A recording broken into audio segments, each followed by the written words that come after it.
the only thing that matter nowadays. If you're looking for some women, there's a platter nowadays. Everybody BBL has a status nowadays, but it isn't God made, that don't matter these days. I got a strong addiction.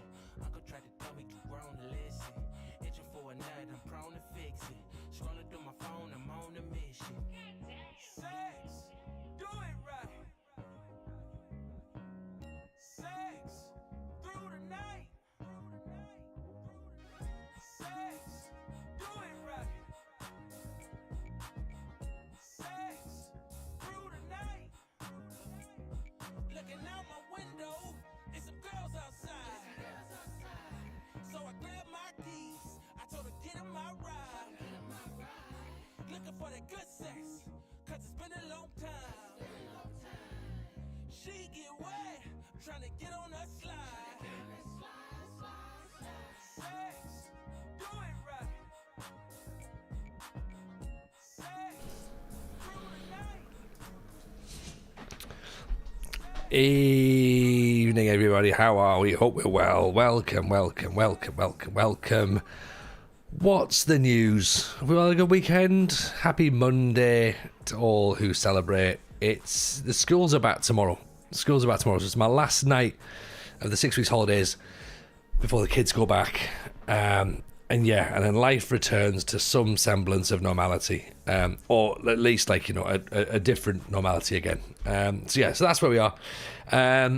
Believe it or not, as well, Sochaux actually got good in the last stream. They got really, really good in the last stream. We went from fourth bottom, I think, to fourth. So that's pretty decent. In fact, actually, let me show you. Let me show you exactly what happened, shall I? Because this is what we are, right? This is where we went. We went from, right, here, here to here in one stream. It was madness, absolute madness. Look at that. We started there against Dijon, and we didn't lose a game last week. Do you know what I mean? That was on Saturday. We didn't even stream last night because I think I was a bit too much of a shock, to be honest. And I was almost thinking maybe I don't want to jinx it tonight. But here we are. Look at that.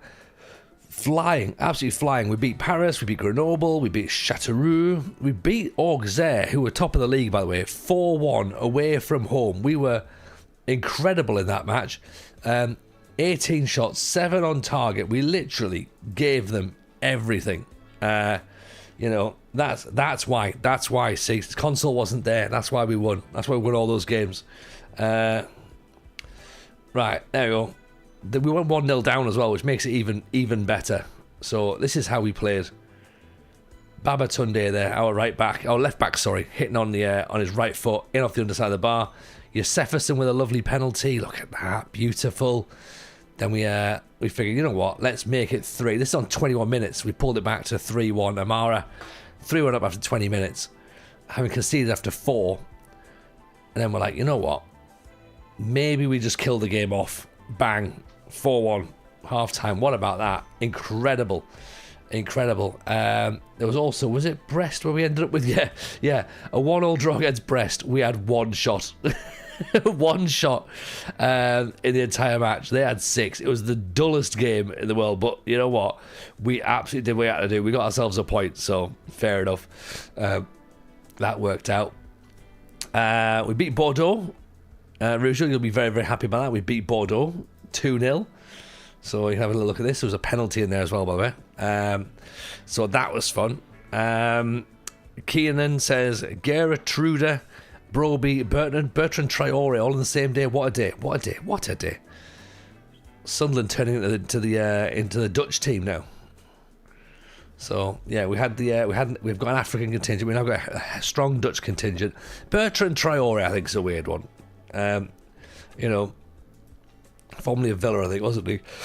And he didn't exactly set the world alight there, I don't think. But, is he better than Patrick Roberts?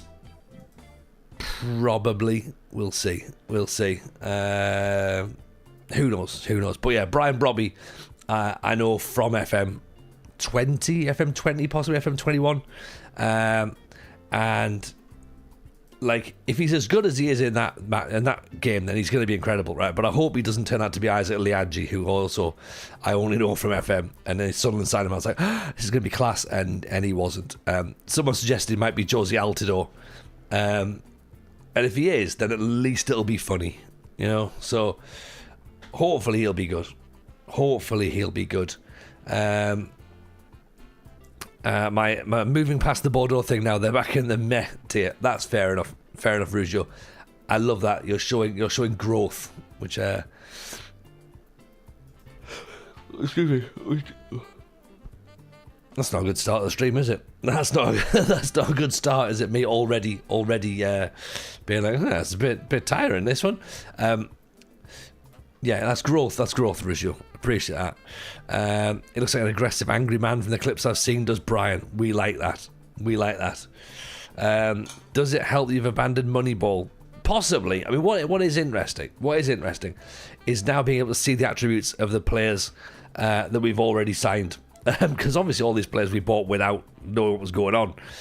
And then I've looked at them and I'm just like, oh, like for example, like Cham, for example, okay, we brought him because of the fact he's from Generation Foot. I think we've had better. We've had better from there, haven't we? And he wasn't brilliant last year, and he's not brilliant this year, so we might sell him. Are we boring you, says Busy Baron? No, not yet. I have worked out quite a bit though this morning, so I went heavy at lunchtime in the gym, in the garage, and then I've just been for a run just before jumping on here, so yeah, I'm a bit tired. So there was part of me thinking maybe I don't stream tonight, but I was like, you know what, no, we'll jump on, we'll have a bit of a chat. Yeah, 7 for heading, not great. 9 for acceleration, not great. 18 for aggression, could be fun. Positioning's 14, jumping's 12. He's not brilliant. So there is that where we sort of went, oh, okay, we've signed him. That's interesting. Josephson, by the way, this is interesting. Again, we didn't really know what Josephson looked like at Häcken because again we were playing Moneyball, and attributes wise, there's a couple of things there that don't look brilliant. Composure, concentration apparently is 2. But it's difficult to look past acceleration of 17, isn't it, really? Determination of 15, flair of 16, pace and stamina, that's all good. Yeah? That's all good. Yeah, dreadful mentals, not particularly great technicals, but 3 goals in 12 matches and 4 assists. Like, he just does stuff, doesn't he? Like last year, he got 3 goals in 15 matches, 8 assists. This year, he's already scored 3 goals this season. So, there we go. Bubba Ducker FC. Ian on the follow. Appreciate that. Evening, Ian. How are we, pal? Nice to see you. Matt says, my club has decided to sign an unknown Belgian goalkeeper and refuse the Premier League proven World Cup winner. Yeah, I mean, there's money involved there, isn't there? That's the thing. So, but then this Lamens, is that what they call him? I mean, seemingly he was going to be off to Vella if Martinez went. So, I mean, he might be all right. Who knows? It can't be worse than Onana, surely. There is that, you know. So, what else do we know? We know that Gokman Yildirim is decent. 20 for determination. We now know that. Emi Martinez is overrated. Really? I would say he's one of the goalkeepers you'd want. You know, like if someone offered you a list of goalkeepers, his name's got to be on it. Yeah. Lamens was on Sunderland's list as well before Roofs. I heard that. Yeah, and we'd gone for Romanian goalkeeper as well or something, possibly. Mannion never moved, did he, from Milan? There were some quality keepers out this window. Yeah, Mannion didn't go. Donnarumma obviously has gone now, so he's now gone. So yeah, there was goalkeepers to buy.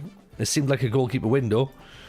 But yeah, who knows? Who knows what's going to happen going forward? I mean, they've still got Tom Heaton as well. So maybe get Tony Colton out of the coaching staff or something, pop him on. There's Daquan, who we've signed, who we thought, right, okay, interesting. He's only got 9 for finishing, despite having a couple of decent seasons where he got some decent goals. We clocked him at Häcken when we looked at, and the scouts report said that it was pretty good. We've brought him in, 4 goals in 7 matches and 2 assists. I mean, that's working as far as I'm concerned. Even without the finishing being particularly high, he seems to bring people into play and seems to get goals, so that looks like it's worked. So yeah, I think our signings have been okay. Okay, let's say he's been dead for 20 years. I mean, still probably better than Onana, really. That's the thing. It's not great for Onana, innit? When you're sort of going like, oh, do you know who we should rather play? Someone who's actually been dead for a long time. That's how little confidence we have in you in goal. So there is that.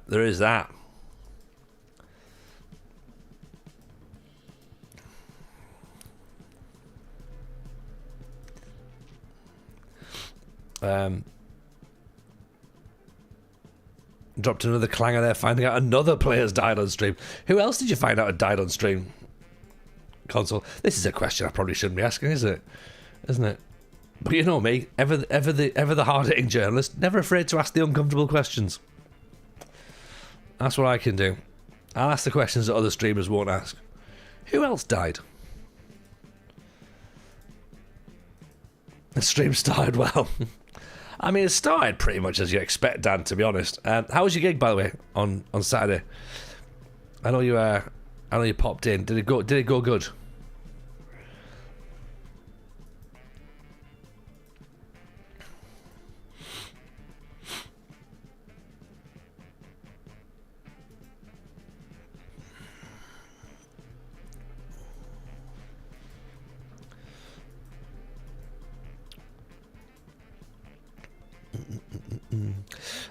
Can't remember now. I'm sure this is the third time I've said someone and they've died. Oh, okay, fair enough.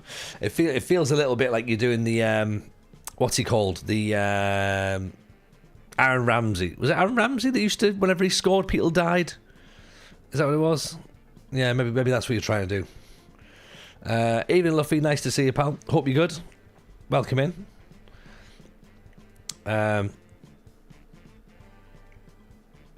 So come on then. Let's have some borderline real football chat for a few minutes, and then we'll put the locks on it. How did your team do in the transfer window? That's the question that people want to know, isn't it? Or do they? Does anyone really care? I don't know. I feel like I should ask the question, but whether I want the answer or not remains to be seen.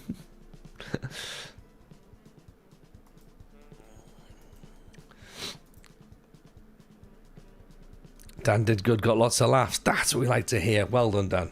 Well done, Dan. That's awesome. That's awesome.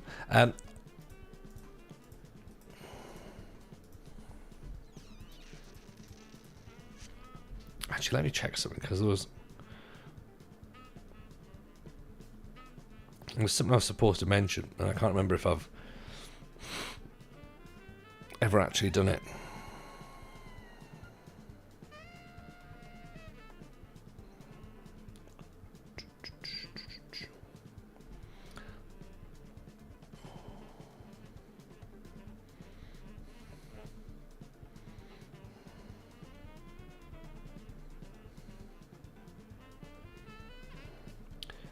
Right, here we go. Yeah, right, okay, cool. Let me do this. Right, yes. The United City's here. That's what we like to see. Beautiful timing. Kev, how are you, my friend? Hope you're well. Welcome in. We're a goal down. This is not right. It's not right at all.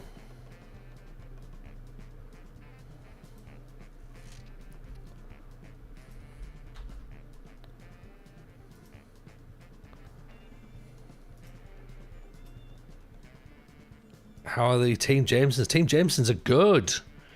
Very good. This is what I need to mention. I think I might have done, actually. United City, thank you for the shout, by the way, there, Rouge. You're very, very kind indeed.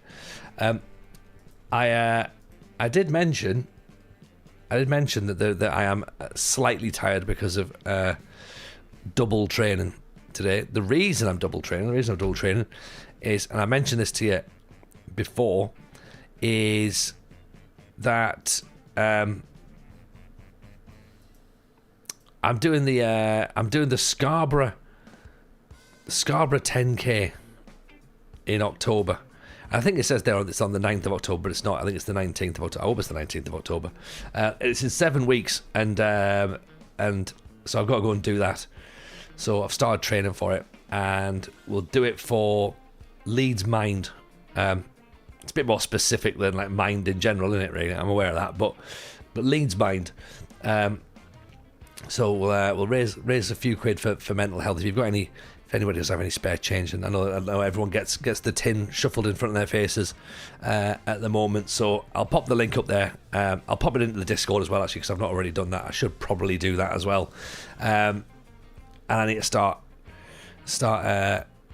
doing the funds for that. I know running's not my thing, like, so, and I think that's part of the reason that I'm ended up doing it, because I went and watched a couple of my friends do the York 10K, and then Mrs. J was like, you should really have done that. And I'm like, yeah, I know. And then, but I looked at it, and it was like 40 quid or whatever to sign up. I'm not paying 40 quid to go do a run. Don't be so stupid. But then it was 15 quid if you did it for charity. So I was like, right. And then Mrs. J was like, yeah, I've already signed you up for it. I was like, okay, cool. Thanks for that. So that's good, innit? Like, you know, so I'm doing it now. So I'll pop that link up there, and I'll tweet it out or put it in the Discord and that sort of thing. You're all very lovely, I know that. So, right, what we got? We've got ourselves Mrs. J not joining you. Oh, is she heck joining me? No, not at all. Not at all. She apparently she's watching the kids at the finish line. A likely story. So I'll have to get up, drive to Scarborough, then do a run, then get back in the car, drive back home. I mean, it's fine. It's only an hour in it. It's not like having to drive to Slough at 5 a.m. to go and play football. You're off to the arcades. That seems reasonable, Mrs. J. It's probably the best thing. You know what I mean? Will I be joining her at the finish line? Oh, clearly, Luffy. I'll have to go and find her in the arcades. So she won't be there. She'll be full of lemon top, and that's not a euphemism, by the way. Same mantra as Mrs. Console. I think that's the way to do it, isn't it? You know, but yes, Mrs. J has been very, very, very, very lovely, and signed me up to do running. So yeah. So there's the link. There's the link for helping out Leeds Mind. Nevsky, 10 months of the Prime. Appreciate that, my friend. Very, very kind indeed. Very kind. I find it incredible. Will Smith was performing at Scarborough the other week. Yeah, he was going to be. He thought he was doing the 10K, but he got booked on the wrong weekend. But yeah, no, believe it or not, and I don't believe it, and I'm close enough. But Scarborough gets some pretty decent bands in. Like, they've got this big open air venue, and just loads of people turn up to play, and it's weird. Like, we saw Biffy Clyro there a couple of years back, and it was class. But I think Britney Spears did it, and everyone was like, Britney Spears? And obviously it sold out in like seconds. But yeah, there's like loads of people have done it recently, so it sort of seems to be one of the new places to play on tour. Definitely helps if it's dry. You know, watch out for TJ's 26 stand-up show. 10K ruined my feet. Yeah, I mean, to be fair, 10K is not too bad. 10K is not particularly difficult. It's not like I'm not like second the other car doing a half marathon, you know, for stupidity. And I'm certainly not doing a full marathon. I've done a half marathon once before, and it was rubbish. There's Reggie's son getting a goal there. Yeah, it was crap. Didn't like it. 2 and a bit hours on a Sunday morning in January. It had been snowing as well. So why I did it, I've got no idea. Peer pressure. That's why. That's the reason I do most things, to be honest. Peer pressure.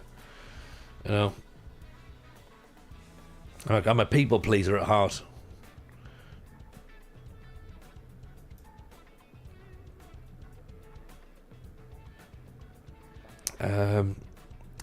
I don't know what to change here. I don't know if we've got enough players there to change.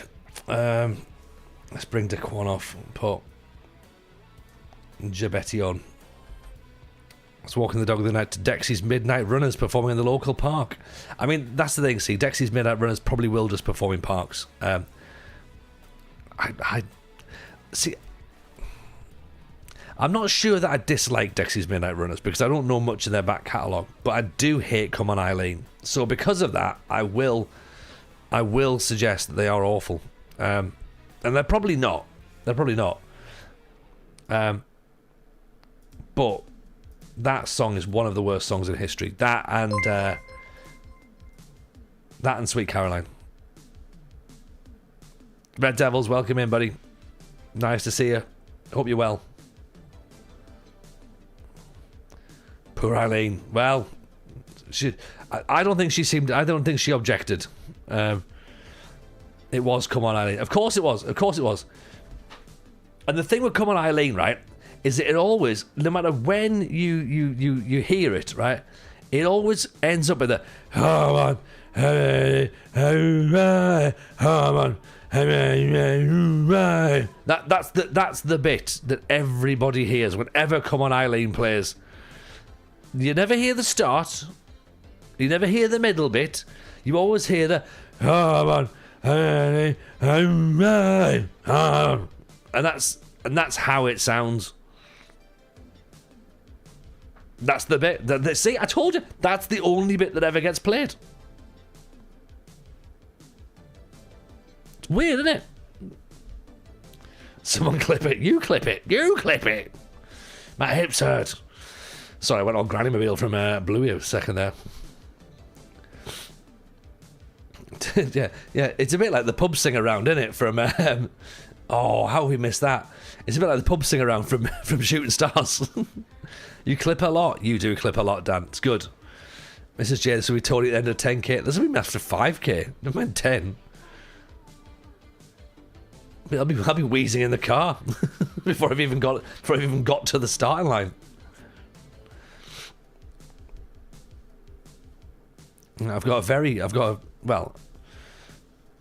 By my maths, I've got a very heavy weight loss schedule to try and adhere to as well. You know, I dropped some for the Slough match. Not enough, I must admit, for Slough. I think I had to focus more on my knee not hurting and trying to play football. That weight loss kind of took a little bit of a backseat on that. Whereas as far as I'm aware, running is easier when you don't weigh as much. Yeah. So, you know, if you're heavier, then running really gets harder. Yeah. I thought it was your penalty taken you should have focused on. I mean, in hindsight, Luffy, yeah, probably. In hindsight, that would have been a good idea. I didn't think we'd get one. I didn't think I'd get a penalty. In hindsight, I should have given it to Callum and said, right, there you go. And, you know, it's your stupid friendly. You take it. You take it. But that's the beauty of hindsight, innit? You know, that is the beauty of hindsight. Gabriel Lebris, not related to Reggie, but is touted as the new Didier 6, which I thought was brilliant, by the way. He works well in a team. He handles himself in a professional manager. Professional manager? He handles himself in a professional manager. I mean, that is dodgy. He's not really setting the league alight per se. 43rd in the league for shots, 63rd for shots on target, 97th for pressures. But he's got a bit of ability. He's got a bit of potential about him as well. Plays all across the middle, which I like. Could be interesting. Calispira Jason, hope you're well. Welcome.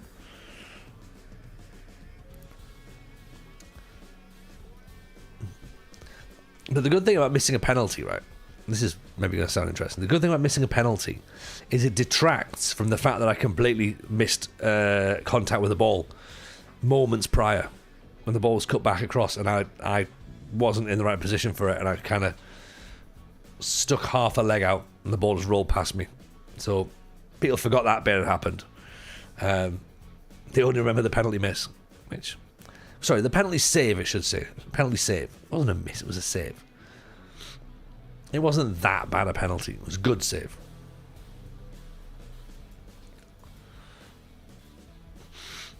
It was important. It was important, actually.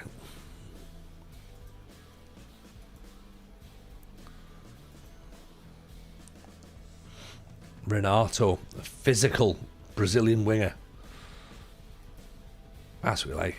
Although he's not very good, apparently.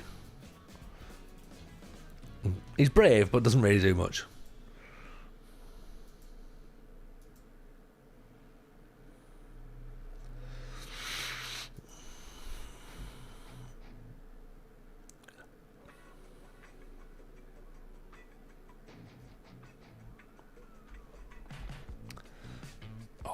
Astarasa looking for a manager.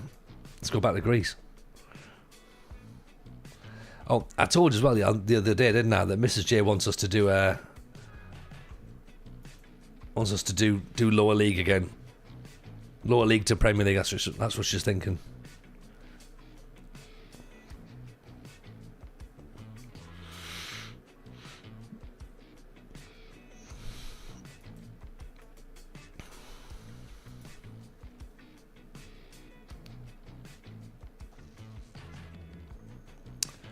Ooh, look at that. For FM26, yeah.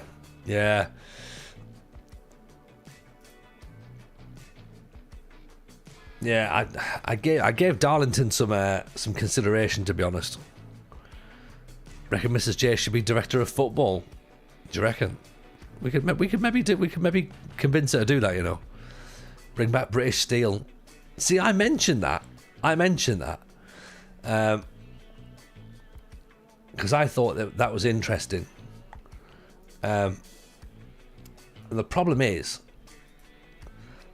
I'd try and make it more difficult, wouldn't I? I'd try and like win the women's divisions as well, and that's obviously difficult, you know. I mean, it was difficult enough with just the men's leagues. Now adding the women's leagues in there as well, I'd make that even more confusing. Sort of a couple of things out. Have I returned to the what is TJ doing for FM26? Yeah, sort of, Kev, sort of. Yeah, myself and Mrs. J were talking about it the other day as we came back from holiday. Because there was lots of travel to be done, and we had to try and find some sort of something to talk about. And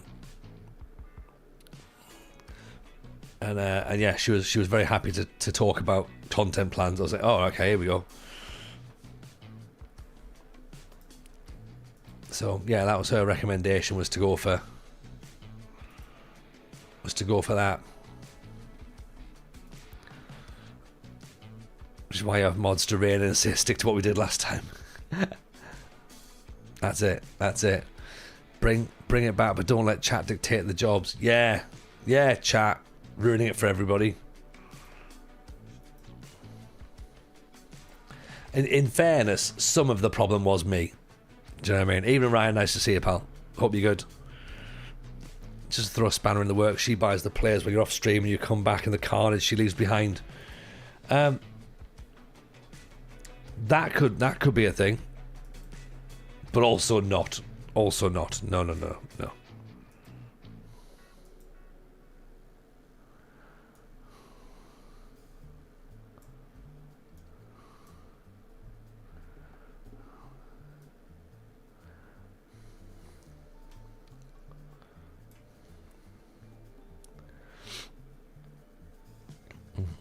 I mean, like I said, British Steel is, for me, teach over a team of former or current Liverpool players. Yeah, exactly. I wouldn't be doing that. Oh, here we go. Richard's asking a good question. I'm buying a new oven. Needs to be small, like my crappy kitchen. Any advice on brands? Oh, okay. Let's hear this. This is much better than the Football Manager chat. I want to hear about ovens. Right?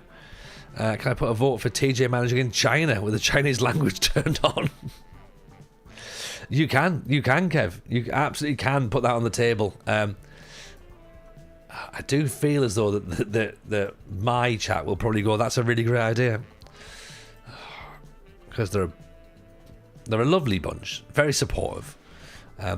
But they do like to see me, they do like to make things difficult. Bosh for no other reason than I just like saying Bosh.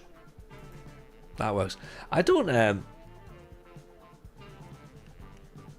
meet single built-in ovens in your area. I don't even know what brand ours is actually. And we got ours. Ours is fitted, like an inbuilt one. It's nice though. I can go and check if you want. What new leagues are going to be added, if any? Like Jupiter League, the I don't know, Russell Foster Youth League, Irish Pub Division, Mongolia. Mongolia's definitely, and I have seen that. That's been talked about before. The Eritrean Third Division is going to be in, and that's only because some gammons said that they weren't very happy that women's football was in. They wanted a league that they knew loads about. Look at that. Yildiz. Indesit. I think that's what we've got. We've got Indesit. It's maybe worth having a look on the Which Recommended website as well. That's quite an Isle of Sicily League. The only 2 teams. That's the one. That's the one. Azerbaijan League. That's in. The Democratic Republic of Congo League is in, and the Corsican Amateur League as well. I don't know, Ian. To be honest, there's a lot of talk about leagues that may or may not be in.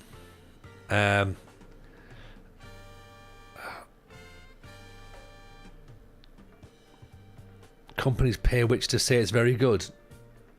I don't think they do. I think which is a consumer-led company, so the companies shouldn't really have a say on it. But it's just my 2 pence.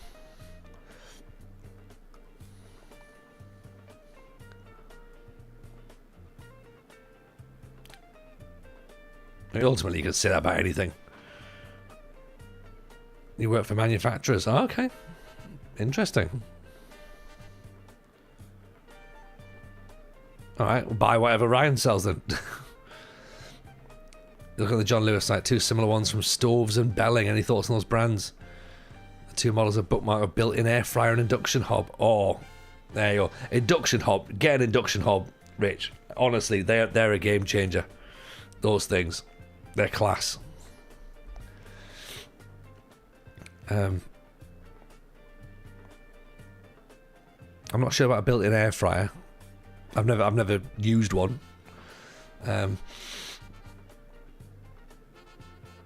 Although we were going to do a double oven, and we were going to get an oven that acted as a microwave as well. Why are induction hobs a game changer? Honestly, so much easier to clean. Once they're switched off, they take seconds to cool down. So you don't then burn your hands. We've got kids as well, so for us, gas hobs or whatever. We don't want those sorts of things, like bits of flames and stuff. So it's just the induction hob is class. Really nice to clean. Looks super smart as well. Do check your pans though. I mean, look, this is the content you're all here for, right? Do check your pans to make sure that they are compatible with an induction hob though, because not all pans are. Most of them are, but do check. We had to chuck a couple of pans out, and then we bought some proper induction hob cast steel ones.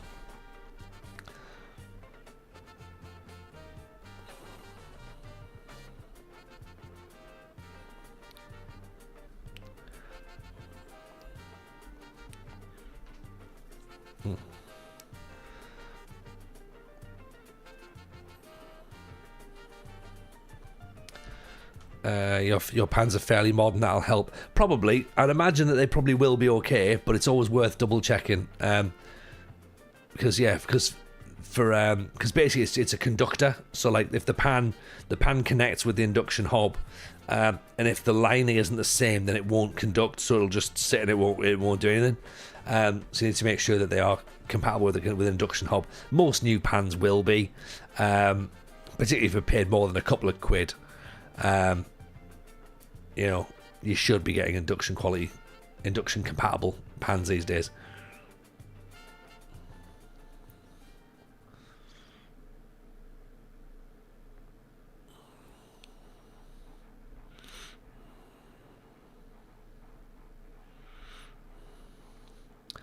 Never had an issue with a stainless steel pan induction hob, but bought 40 quid 6 months ago.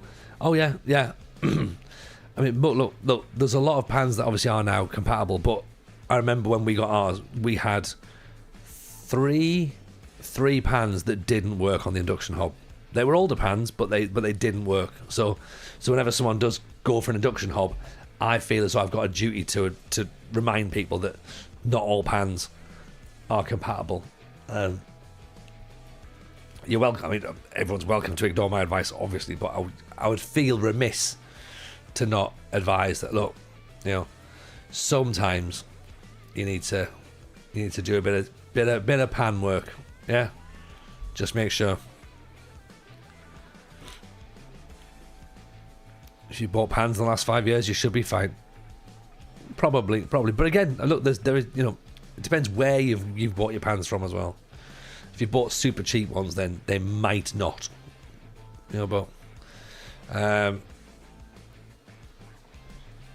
even Sean just saying Fulham paying all their budget on deadline day to sign a bloke called Kevin is a very TJ Stream thing to do. I agree wholeheartedly with that. I agree. Yeah, I'd buy a player called Kevin just cause. And I think that's exactly what Fulham have done. So, yeah, I'm all for that. Oh, is that a penalty? No, it's got to be outside. Got to be outside the area. If your pans are from BAM, they probably won't work. Yes. That could be it. Everyone should have a team of Kevs. We all dream of a team of Kevs. It's outside the area. Surely it's no penalty. Welcome the Arsenal. Good to see you in. Thank you as well for the resub, by the way. For 24 months. Very kind. Appreciate the support. Thank you.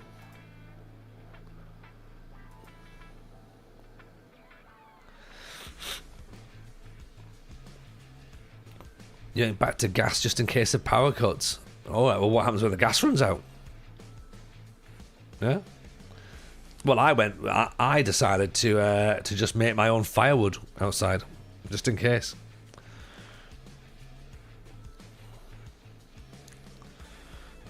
Jason says, sprint, run, shoot, pans and hobs, score. That's what we're here for, right? We're here for pans and hobs chat.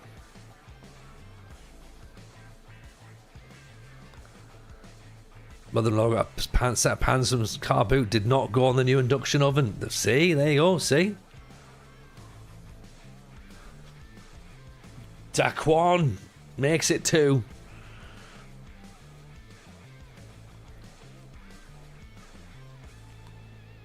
There we go. Good ball through. Daquan with the finish. Great finish as well, by the way. And if I'm not mistaken, that moves us to 3rd. 9 points behind Auxerre. 3 points clear of Niort. We're doing well now, aren't we? This is crazy. We're in one slight segue discussion which kitchen appliances look like FM content creators. We could do it.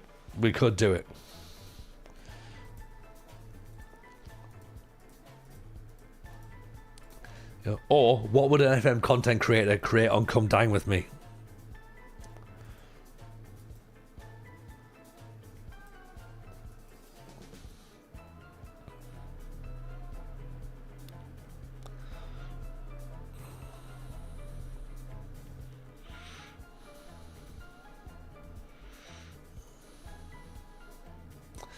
Right, we have to play Toulouse next, who would just literally be beneath us.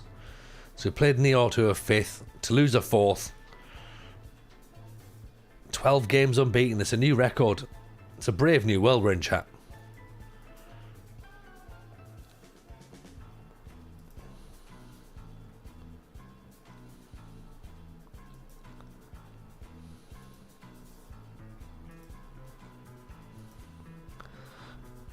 Who'd be egging chips with daddy sauce? Rich Owens, probably. And I reckon that the chips will be undercooked and burnt at the same time. And I bet he puts his sauce in the fridge. I bet he does, like a monster. And Mega Luke does some form of protein shake and claims it's soup. yeah, he does overnight oats as well. Which reminds me, actually, I need to make overnight oats for tomorrow.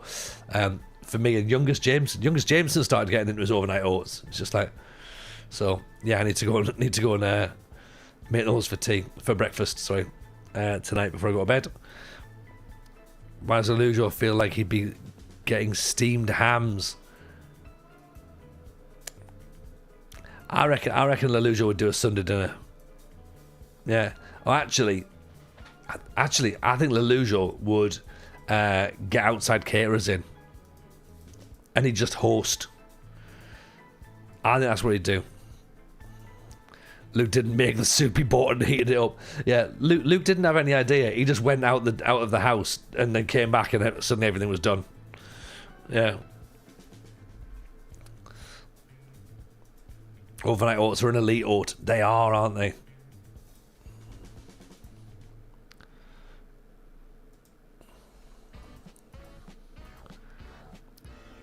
Steamed ham was a Skinner's Chalmers episode of Simpsons.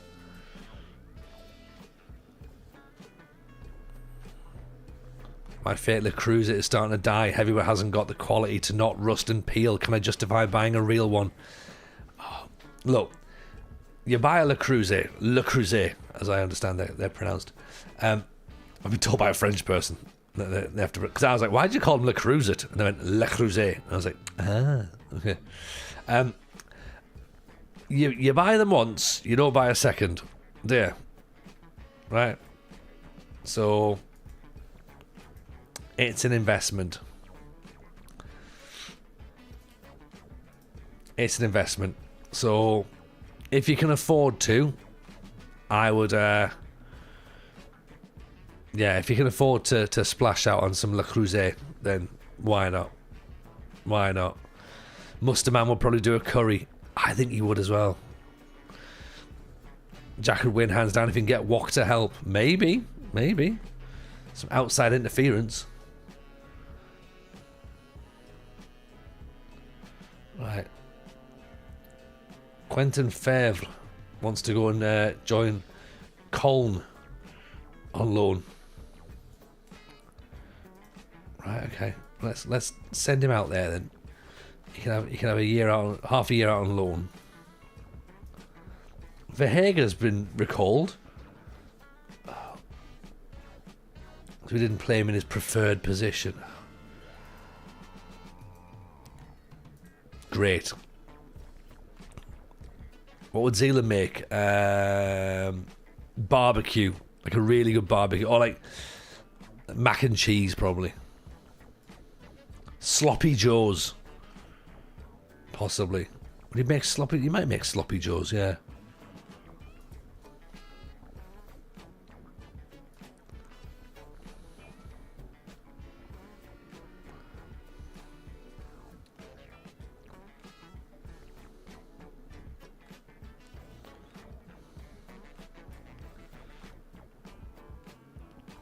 Z can't cook, so definitely sloppy Joes. Yeah. I would love it. I would love for him to do chowder. Chowder. It's chowder. But I think yeah. I think it'll be sloppy Joes. What would I do? I'd do something pretentious. Like, I'd like to say that I wouldn't do venison Wellington, but I would. I also do quite good duck. Duck in like a red currant jus. Even Brazilian, how are we, buddy?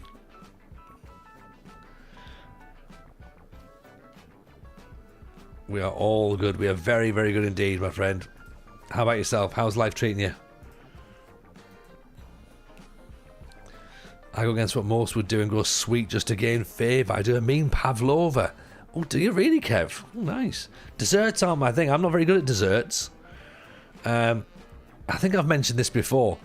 I like cooking savoury dishes because I cook by feel, I cook by smell, I cook by taste, I cook on instinct. Right?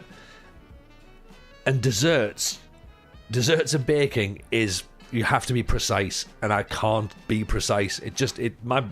You know me, my brain doesn't take precise, so I can't follow a recipe. So yeah, I find desserts and baking really difficult. I'll do them, but I don't enjoy making them. Like, they just stress me out a bit too much. So I don't think I'll ever be a dessert chef. Yeah. You've done some good looking food though, Gaffer. Some of your Asian inspired stuff has looked really good. Well, thank you very much, Rugio. Yeah? Mentioned there about sun-dried tomato. Sun-dried tomato bread as well sounds make a nice little bit of that as well.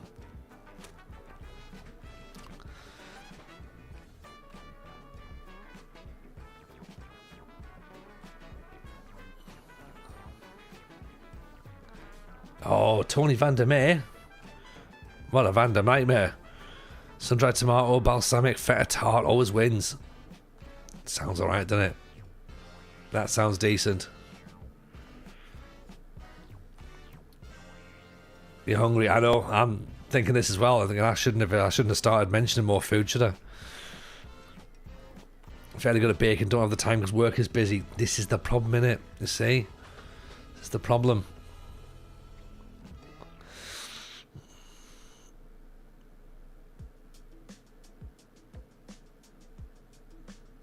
Oh dear, 2-0.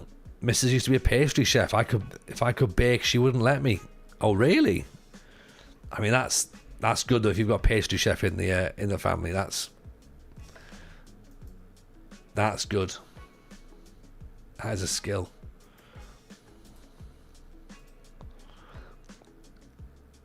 Most likely something pasta bake, says Brazilian Fury. I'm not very good in the kitchen. Can follow basic instructions. Something like chicken parmesan seems to fit with those parameters. Chicken parmesan's good. Do a parmo over here. I was the one who started the oven chat, so it's all down to me. Rich, you opened the gateway, my friend, and I appreciate it, because otherwise we'd have to talk about transfer deadline day, and you know, Tune's asking if we wounded up Geordie's. No, because if we wind Geordie's up, then we have to almost like give some sort of praise to Scousers, and I'm not doing that. Like, you know, you can't spend £500 million in a transfer window and be surprised that they're the favourites for the league. You know, so banoffee pie. I do like a banoffee pie. Yeah, and a parmo, Luffy. You're like me. Do you know what I mean? A parmo is the way to go, right? Jason made spaghetti with minced meat sauce. Saves extra minced sauce for tomorrow. Jack and potatoes. Oh yes. Jack and potatoes and bolognese. Oh, that is a combo.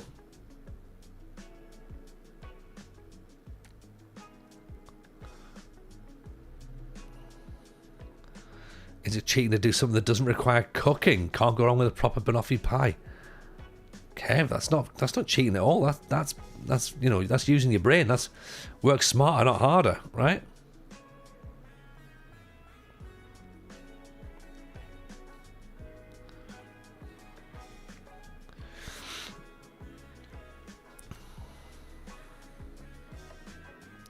Pasta, shrimp, garlic, chili flakes, butter. That's my go-to. Easy, tasty.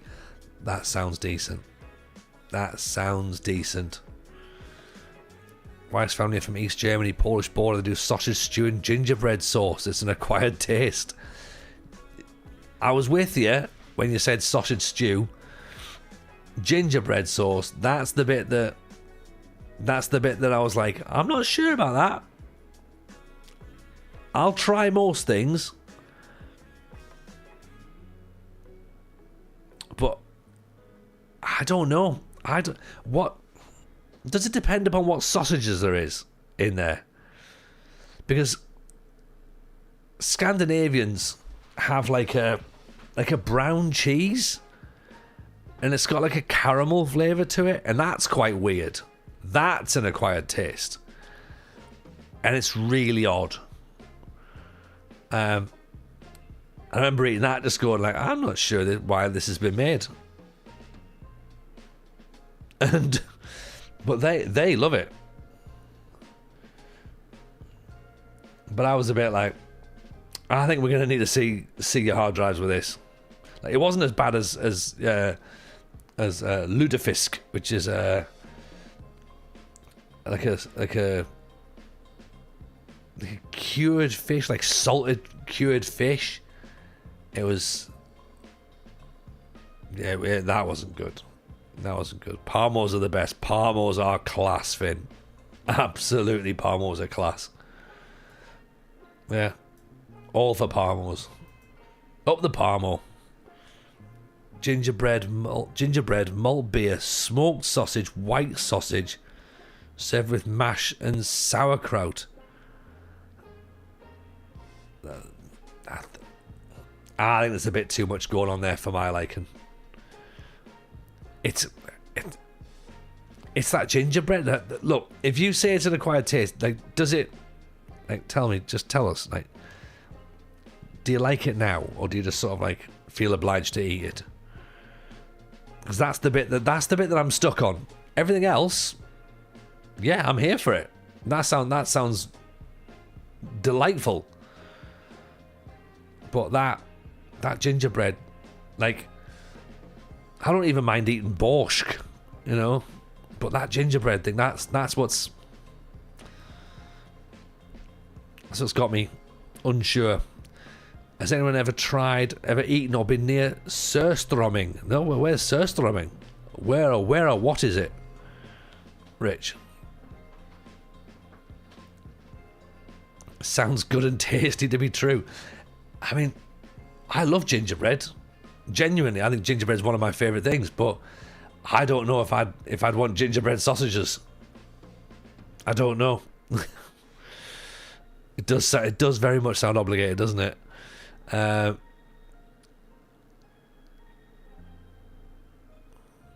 Occasionally I have sticky rib mac and cheese. So good. Yeah, Luffy, that does sound good.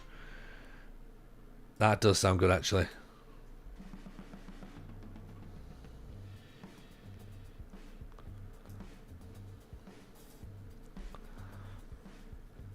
Evening, Chris. How are you, buddy?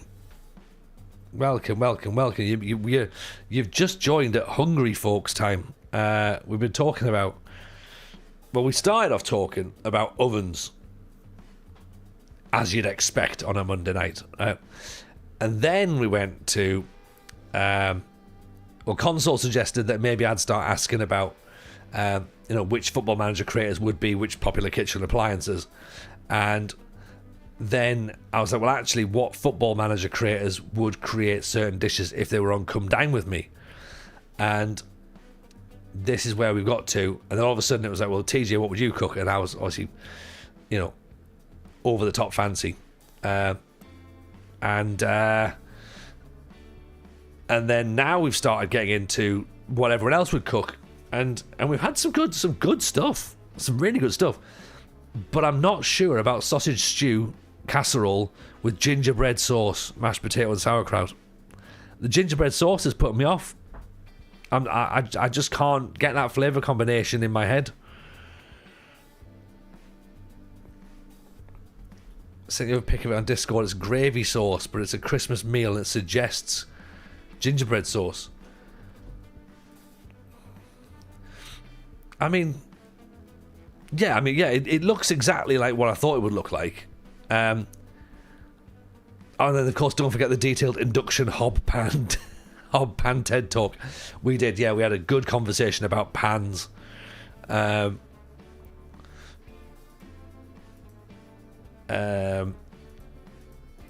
I suggested that if you buy if you can afford to buy a proper Le Creuset, then you probably should. That's a sound investment.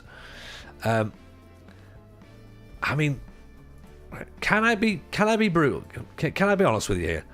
This this looks a fucking mess for a start, right? Like, you eat... They say you eat with your eyes first, okay? Okay, they say you eat with your eyes. This is from someone who has their eyes shut, right? Okay, where is it? That is not a picture you put on the internet, right? How have we gone this deep so quickly? That's what she said. I mean, you've got gingerbread gravy splodge on the side of your bowl. Like, at least make it... Like, if you're going to try and tell someone that you're going to eat gingerbread sauce, at least make it look appealing. Also, other issues I have with this, and Sean, this is not your thing, obviously, right? Get some colour on the sausage. Also, get 3 more sausages. Why am I only getting 1 sausage? Okay? And why am I getting 1, what looks like a boiled potato? Sean, you promised me mash, right? Why is this person just giving me 1 shaved potato? It does. There's a lot going wrong in this picture, isn't it? The gravy looks fine. Ironically, the gingerbread sauce is the best bit on the plate. And it's the bit I'm not even sure about.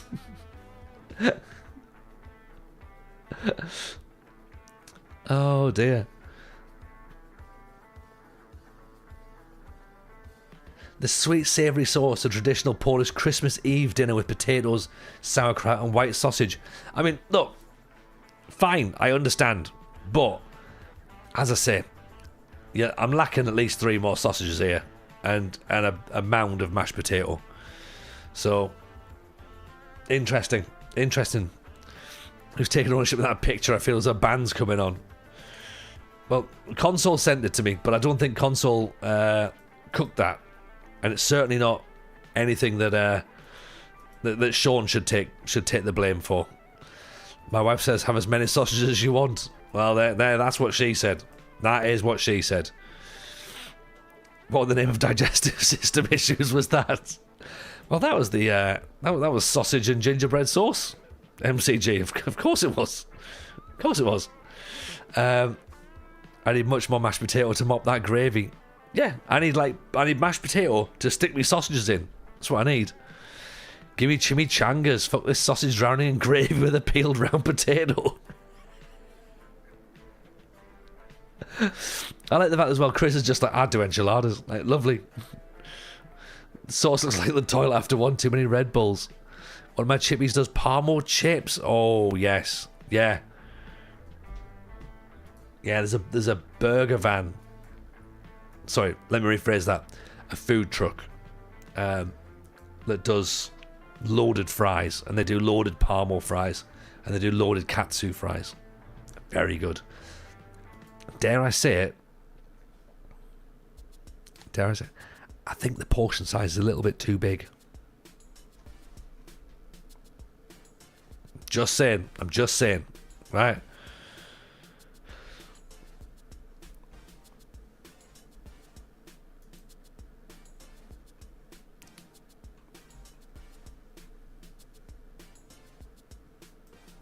Nothing fancy, just happy food times. I mean, look, enchiladas, fucking lush. Chris, in on the Prime. Yeah, there you go. There's a way to avoid ads. Just go, you know what? I need the food chat. Hit the Primes. Hit the Prime. Don't cost you anything if you've got Amazon Prime, by the way. Link your Prime to Discord. Get in on the. There is a secret chat, by the way, if you're a subscriber, and you get access to the save files as well, so you can have all that. So. Do that. Or as I said, you feel free to sponsor me for running. Or just enjoy the ads. It's entirely up to you. It's no secret no one ever posting it. I know. Like, it's there, and I'm like, well, look, you can have it, but nobody was bothered.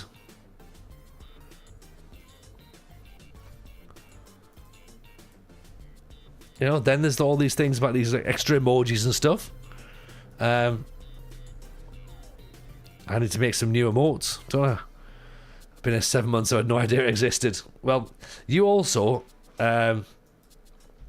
Chris, you've also have said you refuse to use Discord, so wife has given me daggers across the house now. Look, Sean, we're not. Look, please tell Mrs. Sean this is not a slur on the meal, right?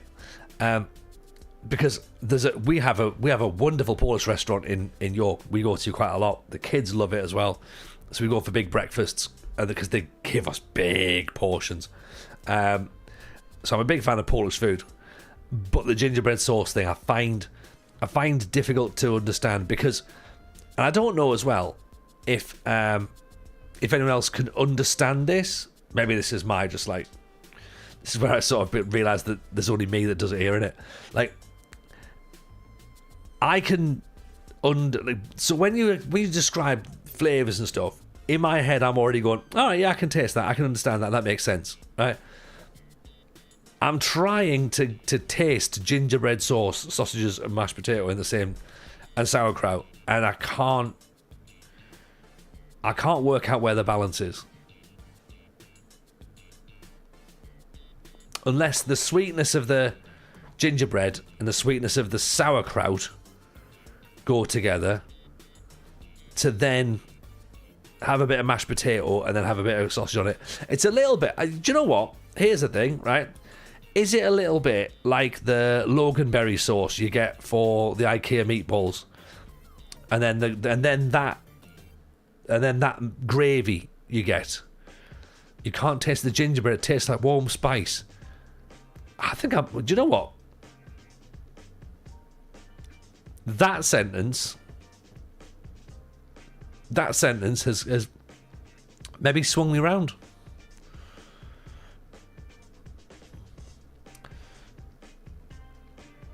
Because warm spice was my favourite Spice Girl. Yeah. I'm posh spice, I'm sporty spice, I'm scary spice, I'm warm spice. Nice. Do you want to go to Fort Heaton? Which of them would you describe as warm? Oh, it was a different spice. I mean, yeah, Posh Spice could afford the heating, but I wouldn't say she was warm. I'll describe her as cold. Very cold.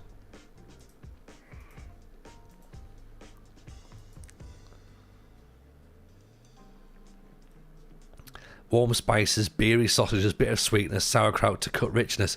Do you know what? I think I'm coming round to this now, you know? I love the way Dan's now getting angry going, so fucking, what's it called? Gingerbread sauce? It doesn't even talk about it. It tastes like that. Why does it feel like Mrs. Sean has taken over his keyboards?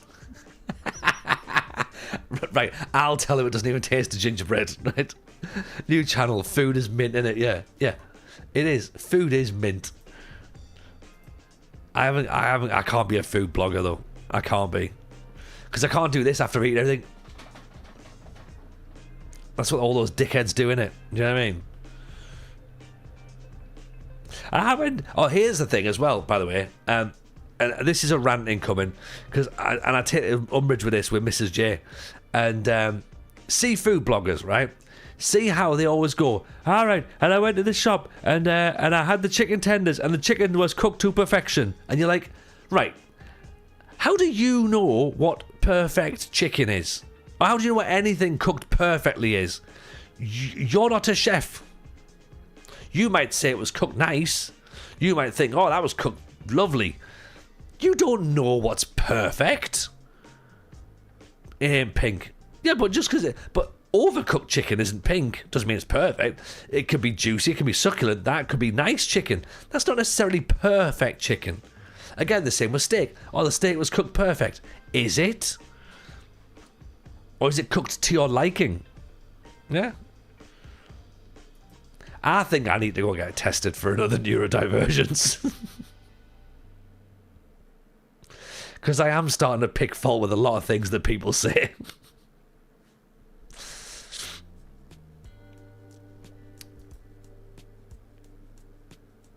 Tony is Mr. Semantics. I think I am. Are we having a pedantic moment? 100%. 100%. Like, it just makes me... it makes me unnecessarily angry because we just accept it. We just go, oh yeah, that food blogger said that the said that it was all cooked to perfection. Like, first of all, it's a takeaway, so it's not, right? Secondly, you don't know. And thirdly, stop doing this. Yeah. Cooked perfectly to their taste, perhaps. Yeah, but if you've got no taste buds, then just cooked perfectly to your bad taste. My gran could not cook at all. I would never class anything that she said was cooked to perfection. Yeah. Clips of those wankers filming restaurants from other people's perspectives are mental. Did you see the one of the food nonces who were filming in the restaurant and then the car crashed through? That's a decent food blog, I'll take that. But then again, I still watch it.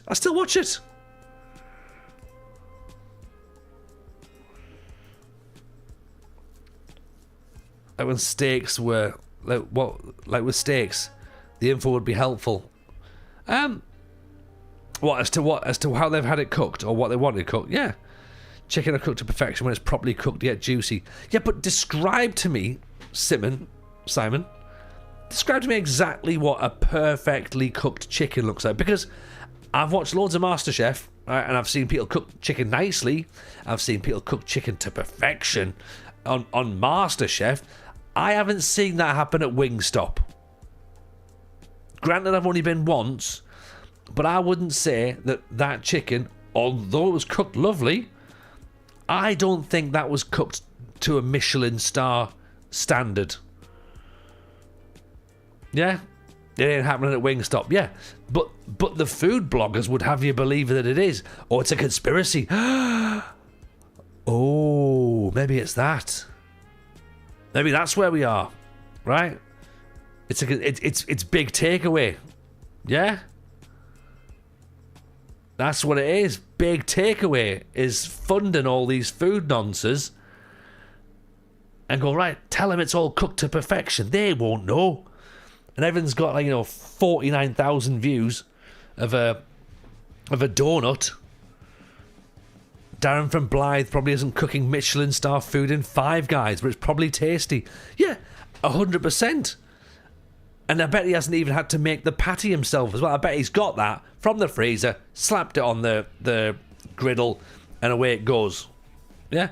He's not even had to season it. He doesn't know the perfect seasoning for a fine burger.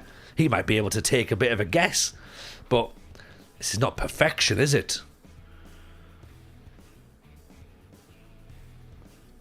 Cooking of a chicken can be perfect, but it's not Michelin quality, as it's not the same quality of actual chicken. Okay, I'll take that, Rich. But again, my umbrage is with the word perfect. I know a lot about food, but I don't think I could tell you what perfectly cooked chicken tastes like. I can tell you what very, very nice cooked chicken tastes like. I can tell you what undercooked and overcooked chicken tastes like. But in that sweet spot, I would never say I've made perfect chicken. This says more about me, doesn't it? This says more about me. I've sent you 2 food TikToks, one about 6 Toblerones microwaved and another dozen donuts coated into cookie dough. I'm just looking at them right now.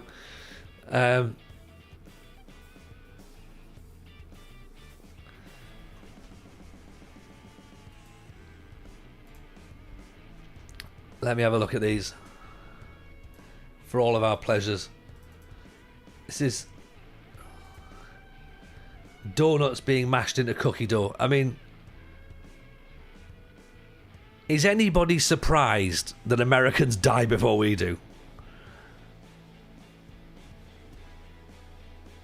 It does look good though. It does look tasty. I'm not gonna lie.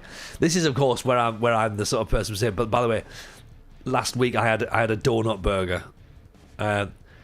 Hershey's is crap chocolate, innit, Sean? I'll agree with you on that one. Hershey's is rubbish.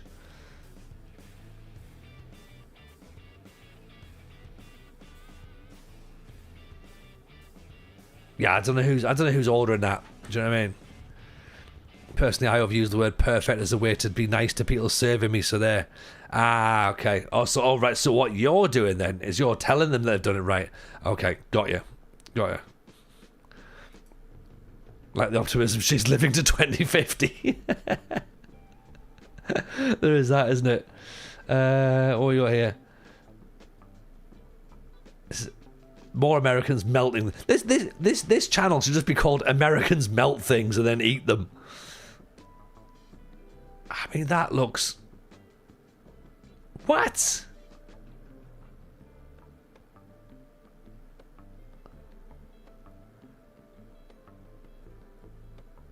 Oh.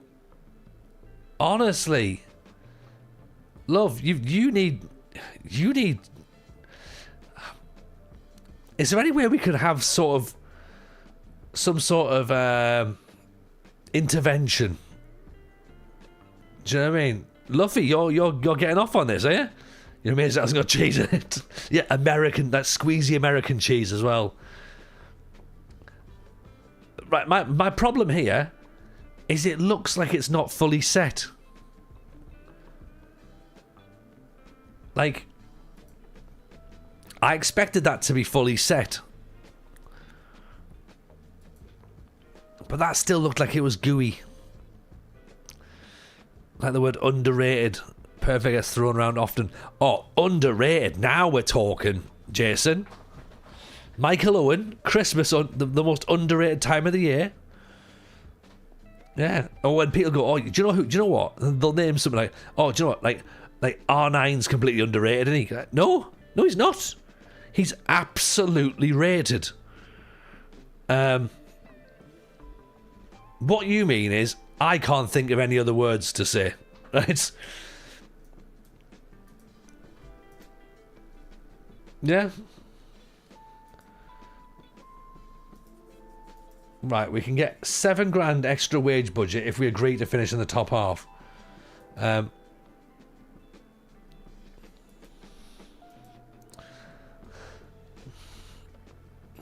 I confident of finishing there?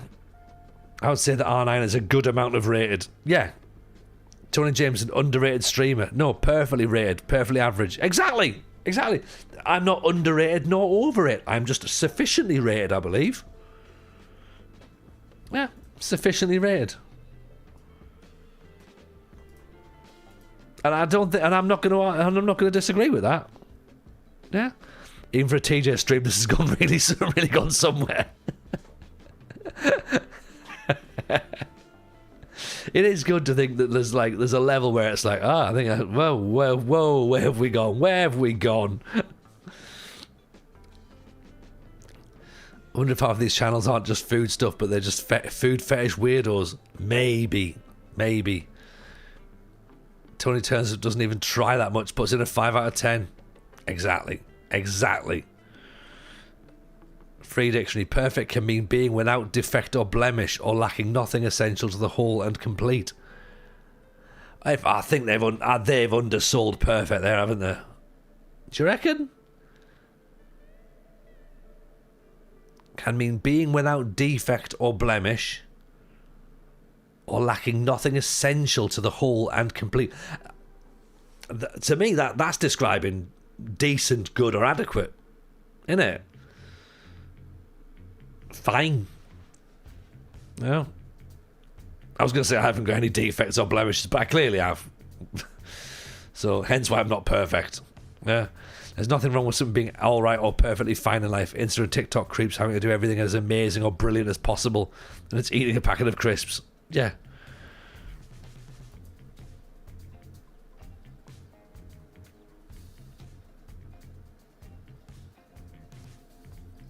Should have been here during the book days. Oh, the Michael Owen book days were great. Give me an Arctic roll and custard and I'm set. Parnell! Right. This is confusing.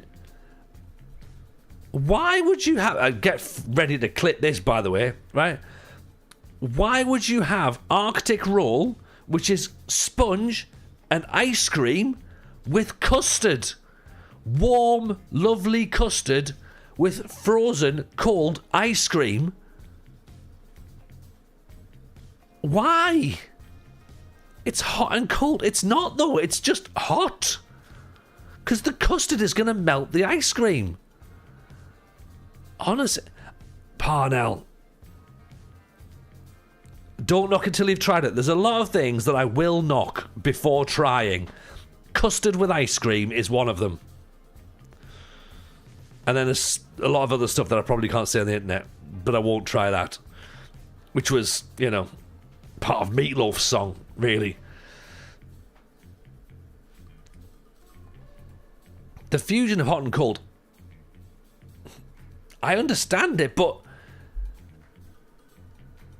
again, am I being too literal and specific here? Where I'm wanting not bird's eye custard that's a bit thick and a bit claggy, but albeit perfectly delicious, right? Which is hotter than the centre of the sun, okay? And Arctic roll, which, let's face it, is not particularly the best quality sponge in the world, nor the best quality ice cream in the world. Putting those two things together is not the perfect fusion of hot and cold. Would I eat a baked Alaska? Yeah, okay, I guess that, but that's not got custard poured over it, has it? We were poor growing up, it was a treat. I mean, but so was I, but perfect fusion is warm fudge cake and cold ice cream. Yeah. Sticky toffee pudding and pouring cream. Why would you not do that?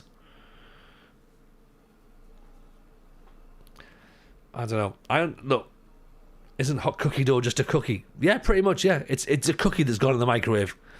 Standard pudding chat in it. Oh, wait, we've done... Look, Jeb, we've done ovens, we've done savouries, we're now on to desserts. Yeah? How are you, by the way, Jeb? I hope you're well.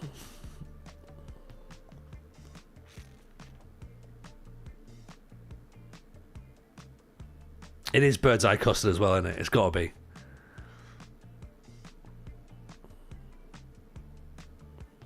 Custard and Arctic roll.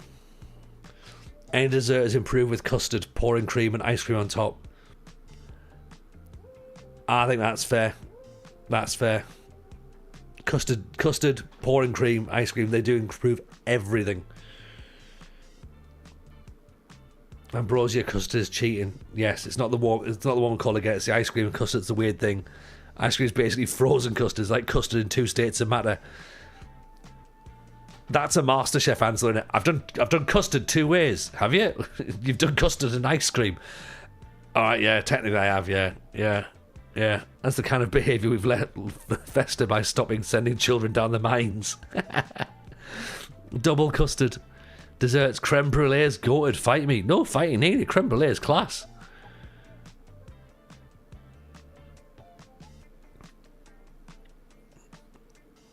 Rich says if creme brulees is overrated. Right, here's where we go. Right, I will. There's a part with a creme brulee, Rich. Okay.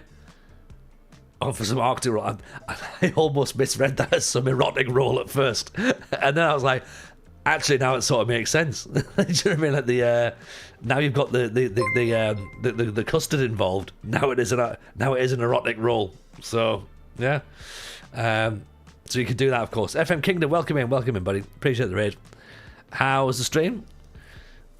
Why Greg Wallace got sacked? He did custard two ways. It was the final straw for the BBC. He did, yeah.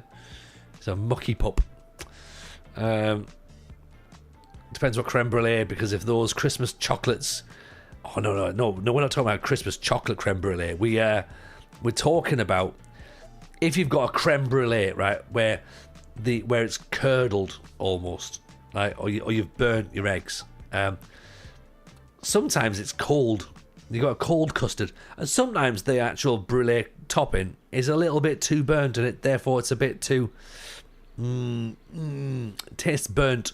So again, this is where the argument of perfect has to come in, right? A perfect glazing on the top of a brulee, that's where we start talking about perfect, because again, you can overblow torch that and it can be burnt, or you can underblow torch it and it barely even cracks, and then you're into just, you know, some custard in there. Custard two ways isn't perverted. No. Custard two ways is a cracking Friday night. Back to Greg Wallace onto glazing. Yeah, don't glaze things the way Greg Wallace would. Lovely.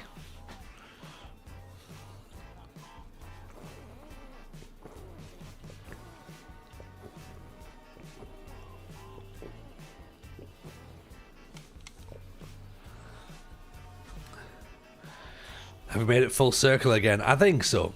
Almost.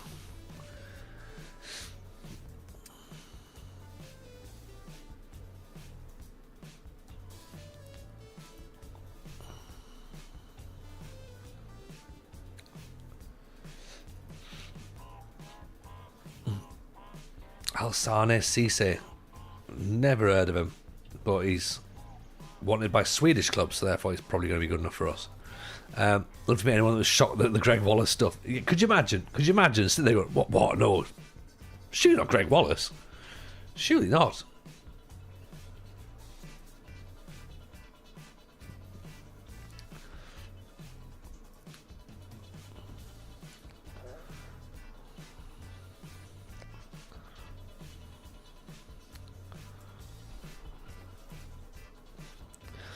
Not the man that had to go to someone on Twitter for spelling his name incorrectly. Not him. Not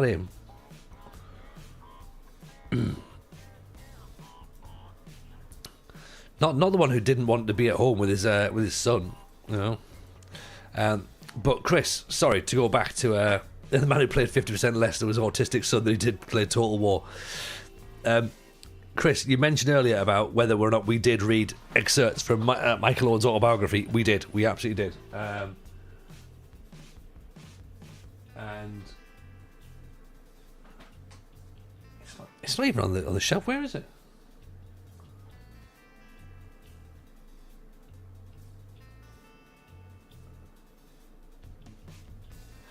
I'll have to find it.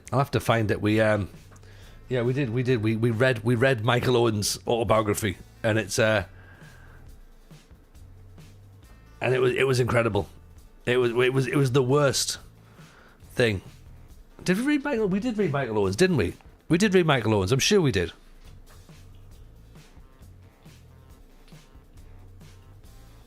We must have done. That was. I don't know about whether he can read, Sean, or whether he certainly read. It was Do a Line. Yeah, I'm confused. I've turned around and it's not in the bookshelf. I'll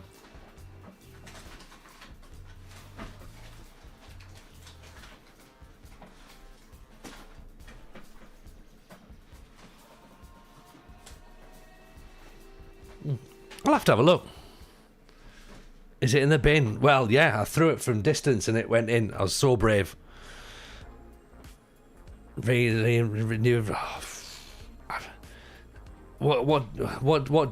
new gen do you want? I forgot I've even got a bar for these things. David Junnell being very against landmines. Yeah, he doesn't like landmines. But he can cook pasta, so there is that. I need to take these. Do you want to give Console his points back? I need to take these renames off, don't I?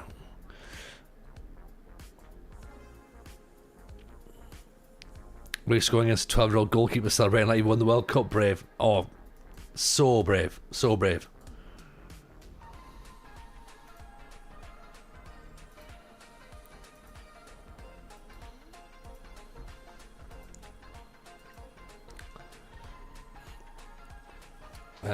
Right, we're not. He doesn't want to go to Oz yet, so that's fine.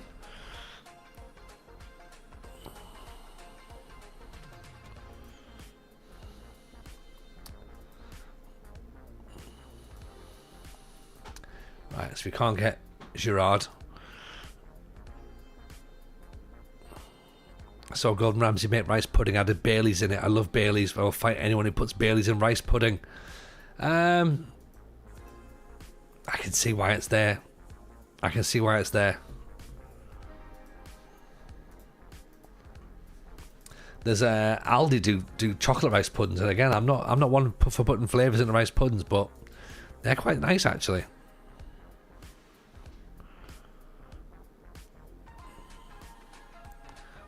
Dagenham and Redbridge next, nice.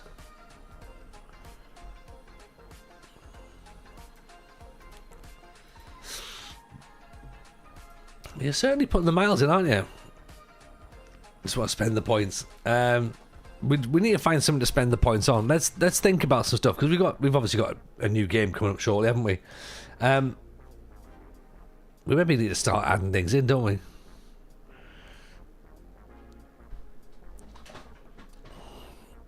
What do you think? What do you think we need to put in?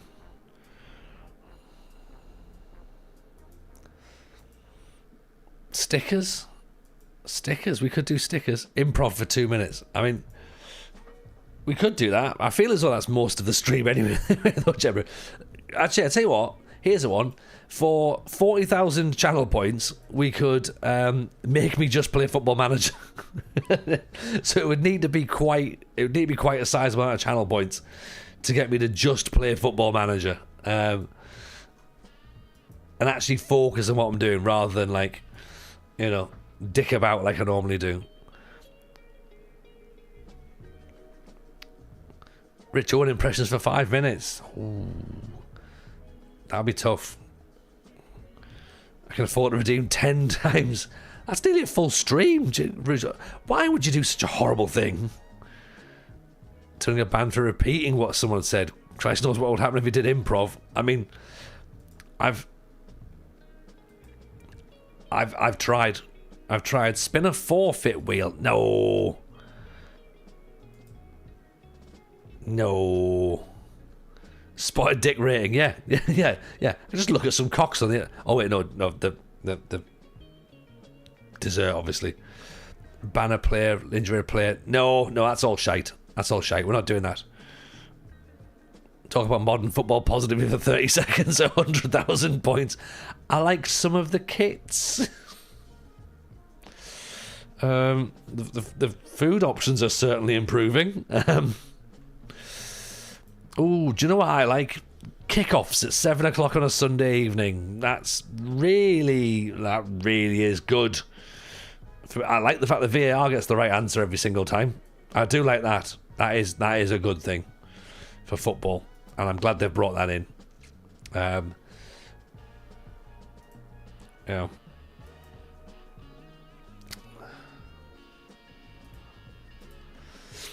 Was that 30 seconds? That felt like 30 seconds. That's what she said. It talked positively for Sunderland's current form, positively for 30 seconds an achievable target. Well, yeah, I mean, you know, given the fact that we're on championship form, yes. 100,000 points, TJ takes over a Saudi team. You'd need more points than that, Tooney. Much more points. Much more points.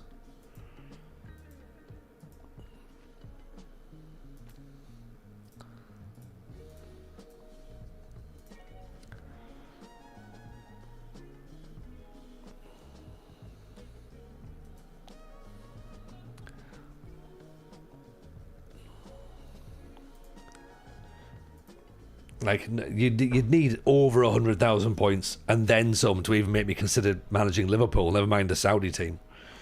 We'd need like 1 million points, you know. You could take them over and ruin them. That would be a good comedy stream. It would be a little bit, yeah. I'd get banned off TikTok very quickly as well.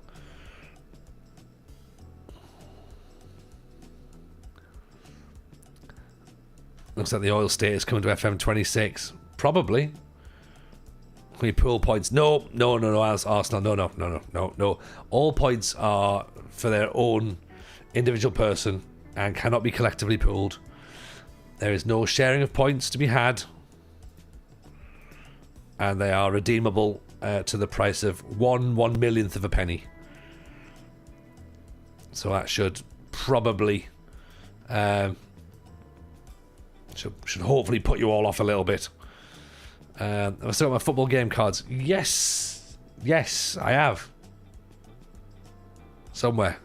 Yeah, I think they're under the thing. They're probably next to the Michael Owen book. We should do that, shouldn't we?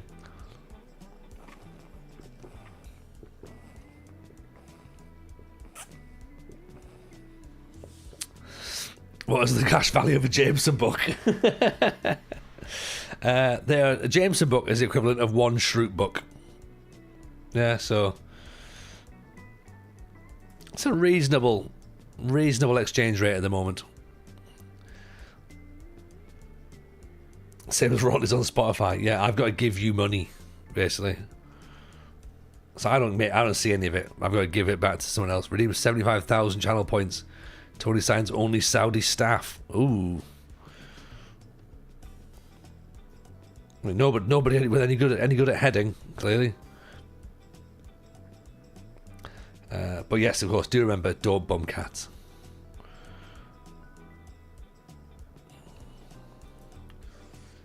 You wouldn't think it has to be said, but you know, sometimes you have to.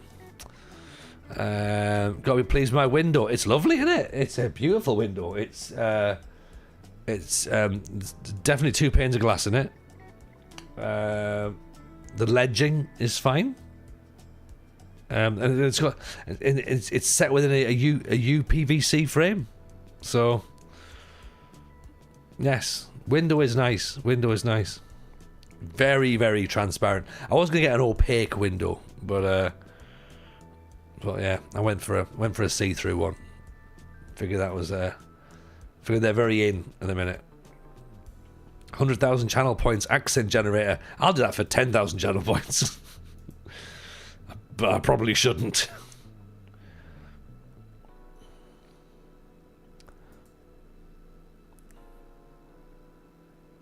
Tell him 63. Oh mate, no. It's the lighting. It's the lighting in there, isn't it? You know, it's the lighting.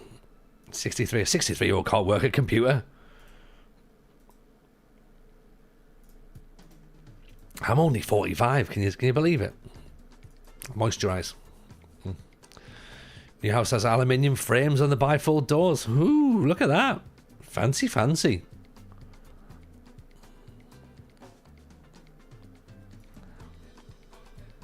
But in terms of Sunderland, Hayden, yes, Sunderland done very, very well. It's we're proving that the Premier League is not as difficult as everyone says it was going to be. You know, everyone was convinced that we'd struggle, so we figured we might as well just go near the top of the league. It's easier. Yeah, why not?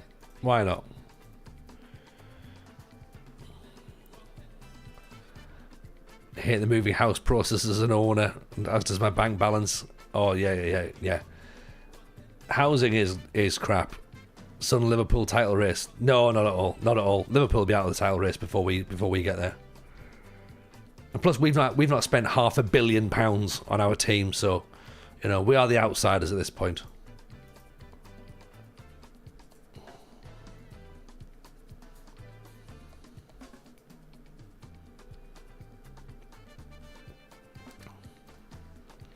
We might struggle fixing in kind. We've spent heavily. It's 170 million quid.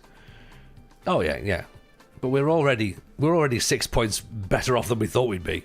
Rich, let's be honest.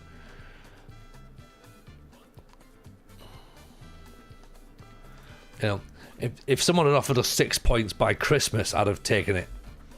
You know, I thoroughly believed before the start of the season that it would have been a case of if we tried our very, very best, then we could be relegated by February, but maybe not this year. Maybe not.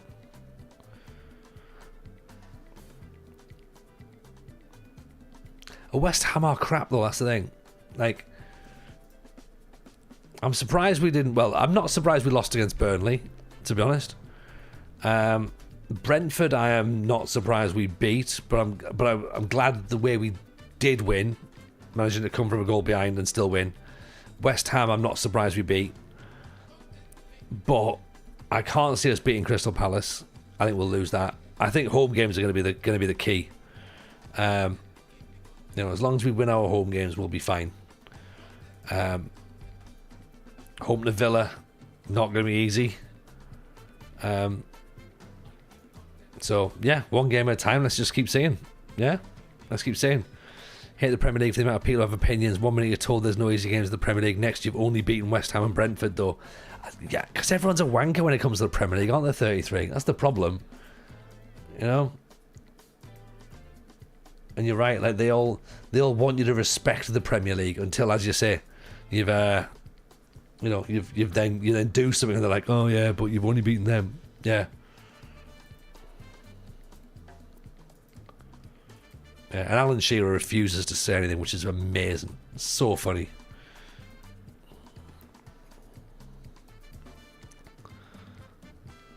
We've signed Bertrand Traore, another forward. I'm not 100% sure, but well, I understand why he's come in, I suppose.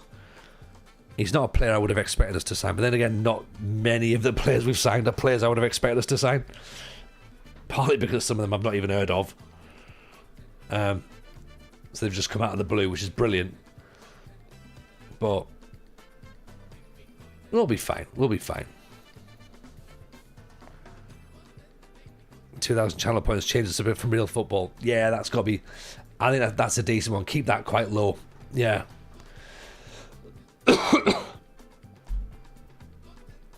Trezor and Cuckoo looks alright, though.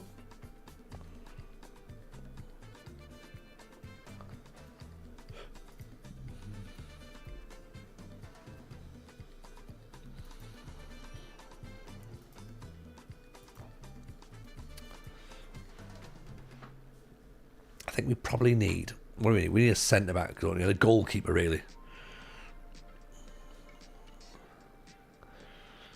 Thoughts on Vardy to Cremonese? I think it's absolutely batshit. I wouldn't expect anything less. Yeah. It's crazy. Zinchenko's gone to Forest, bit of an odd one. That is weird. I thought that Arsenal used to play him. Did they now play him?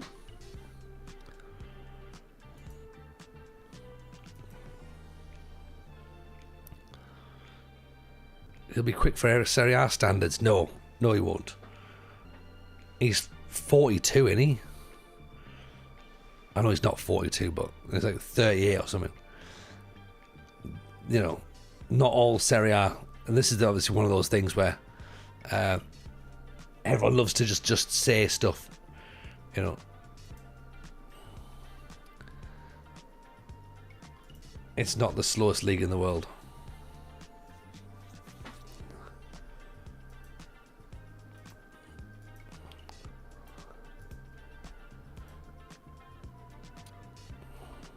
Dele Alli released by Como.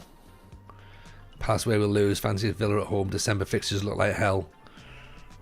Yeah, it was good in the Championship. It's a big step up from the Championship to Serie A, though. Like I like the Championship. I think the Championship's great. But Patrick Roberts was quite good in the Championship. I wouldn't say he's going to go to Serie A and tear it up. That's why Patrick Roberts has gone to the Championship again.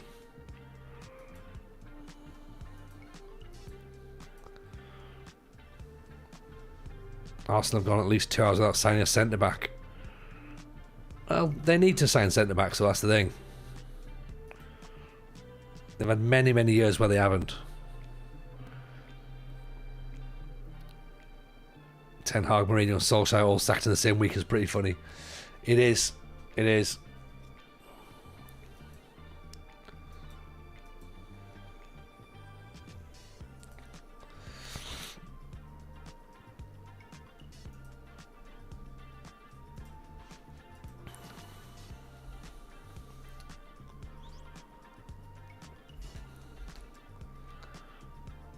Yeah, I think there's the whole thing that if the Gay deal went through, then I could see Glasner leaving. So it's hence part of the reason it's probably not gone through, and the fact they couldn't get someone else brought in. We couldn't get Lukumi in either, could we? Which is a bit of a weird one. So we didn't really get a centre back. And also as well, let's pour one out for Mark Dewey as well.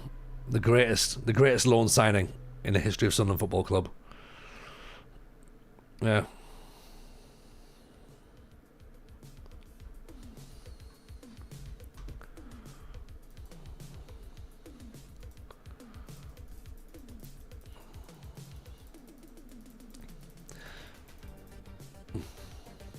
Thing as well is, of course, if now by Gay not leaving now, then Liverpool can get on a free next season, and then because that'll help them with their PSR. Having spent 500 million quid on youth players that have come through their own academy this year.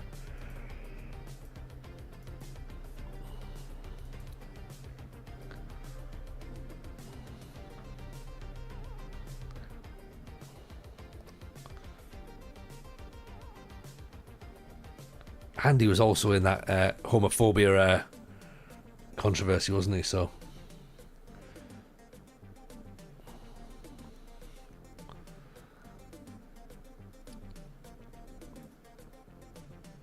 well, they might buy them in January, right? Yeah.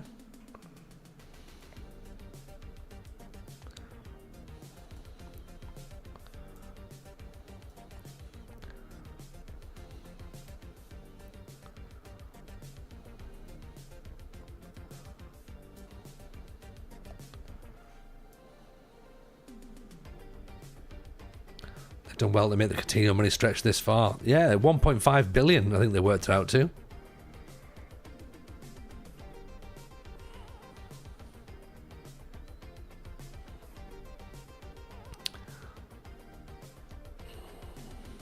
Wonder if Gay might have broken down Liverpool because of his views. I doubt it. I doubt Liverpool have got that. I mean, look, Liverpool can say that they've got morals all they want. They do a lot of business with Saudi Arabia, so I don't think that. And of course, they all stood by Luis Suarez. Remember, they all wore T-shirts for Luis Suarez. They stood by Steven Gerrard for many, many years. After his behaviour. So, I imagine that Gay's views would be not a huge concern. The fan base would care. I'm sure the fan base would care. He had on the rainbow captain's armband, the rainbows. He wrote, was it "I belong to Jesus" or something? He wrote over it in pen.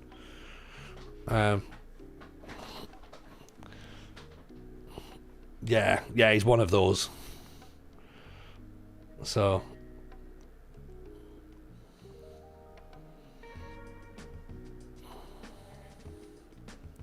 I mean, to be honest, it hadn't really affected Mrs. J's mind because she was like, "Oh, we're going to get Gay. That's a brilliant signing." And I explained it, and she went, "Yeah, it's still decent though." And I'm like, "Yeah, that's not what. Huge respect for that. What? What do you mean, Simon? What for writing on his armband? Is it you have respect for that? Do you?" I'm waiting to see how this one plays out because I can.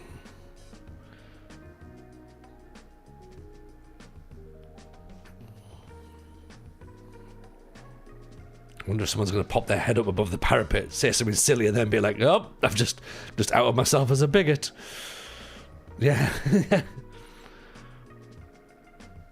That's all right, Hayden. I can fight my own battles. You should have seen me the other day when I was going about the flaggers.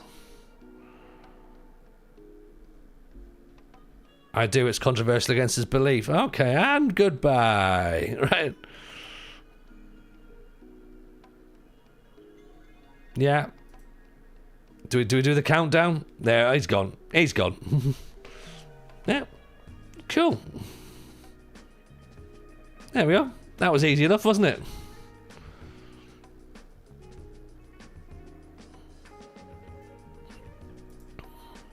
Isn't football great? It brings out the best in people. Yeah, I mean, look, it's... Can't believe you hear people laying your patio. Well, I chose violence. I did.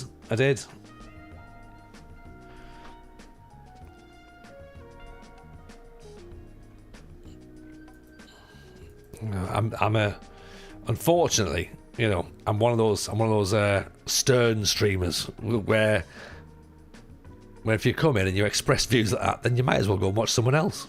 Yeah. But then again, of course, I have my opinions obviously as well.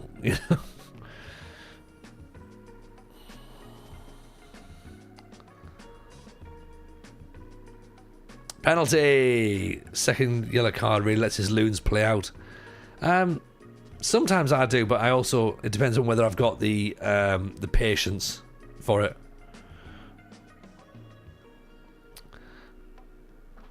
Don't want to get banned. Having the Premier League drop the Stonewall partnership, Rainbow Laces thing. Yeah, I don't know exactly the exact wording of it. I don't know whether the partnership has just come to an end. But yeah, it does feel badly timed given the rise of flags. Easy to do that during the day with high energy. Oh, Hayden, I can argue with the best of them. Don't you worry about that. I'm just thinking it's 11:30. I don't want to wake myself up fully. Do you know what I mean?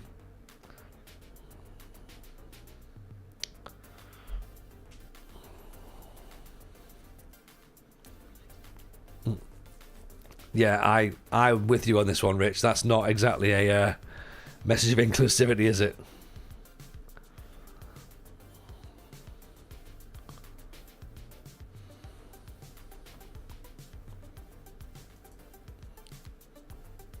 Because what I think he's trying to do is he's trying to take an inclusive message and then add more things to it to be like, oh, and you know what? Also, Jesus loves that.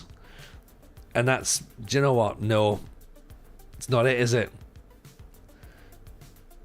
It's kind of already been done. It's been sorted. He's no Jordan Henderson. He's not. He's not.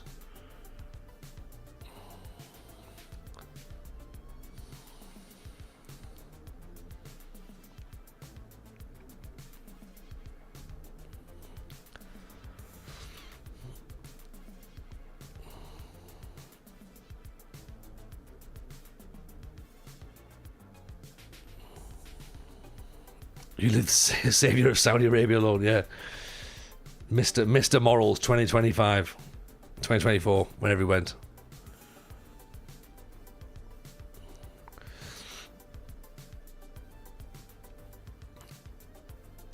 Oh, Baba Tunde, what a volley. What a volley. It's like the lad that played for Everton, Idrissa Gueye as well. He was just like, yeah, no, that's not for me. And it's like, mate, that's literally your name. You know what I mean?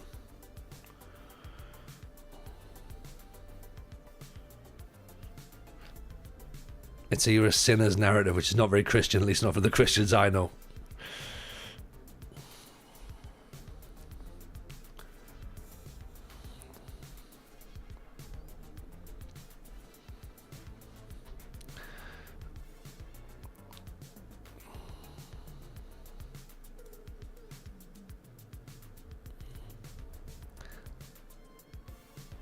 Yeah, the interview that Henderson did was not a good idea, was it?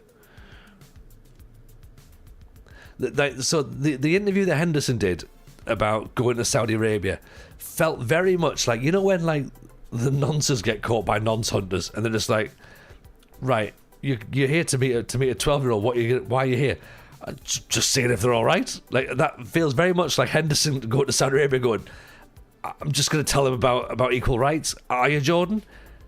Yeah, no, definitely. That's what I'm here for. Like, just to talk about the equal rights. Like, I've not come for all the fucking money. No. Like, I just want to see if they're all right. You know, don't tell anyone. Don't tell my wife. You know, don't go through. Can I have my phone back, please? And then that's literally what it looks like, isn't it? Yeah, it's literally. It's an AK-47 slide off camera. It was literally like that, and it just like they might as well have filmed him stood next to a fence in a garden, just like going, I mean, look, I don't really see the like, this is not really, am I going to lose my job? That's the line.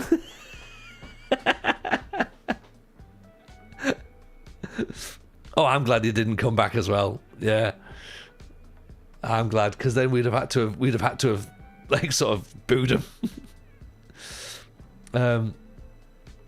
Yeah, no, not a good idea. I would have taken him when he left Liverpool to go and play in the Championship and do some coaching. That would have been fine.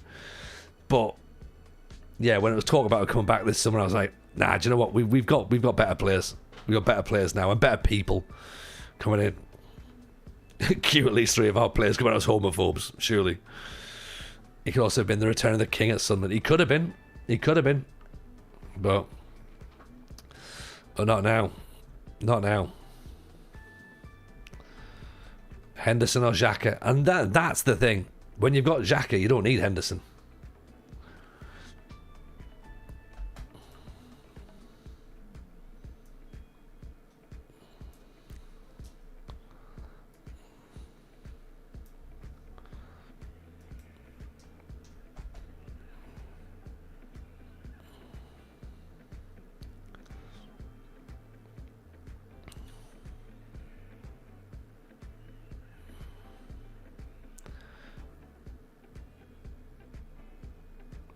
Starting to think footballers aren't very smart. No, not at all. They're not either. They're not smart. They're dafties. They spend too much of their life heading footballs. Do you know what I mean? And not going to school. All right, what I can do is I run the same place that someone tells me. That's my job. Can you like think for yourself? No. I'm only allowed to run where people tell us.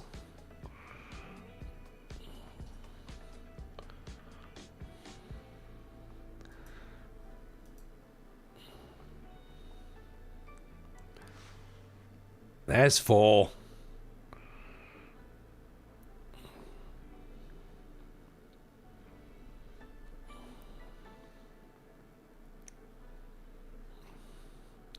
If you're told every day you're the best and get paid tens of thousands a week, you're bound to be a little bit fucked up in the head. Oh, easily. And when those tens of thousands of pounds a week become hundreds of thousands of pounds a week, then all of a sudden, you've got no one stood around you going, you look like a dick. Why are you wearing those clothes?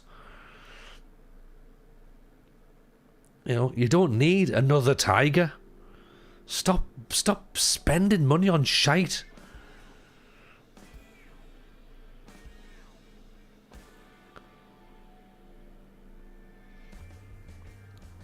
And then eventually you end up looking like Garnacho, who looks like he was kicked out of the Backstreet Boys 4 times.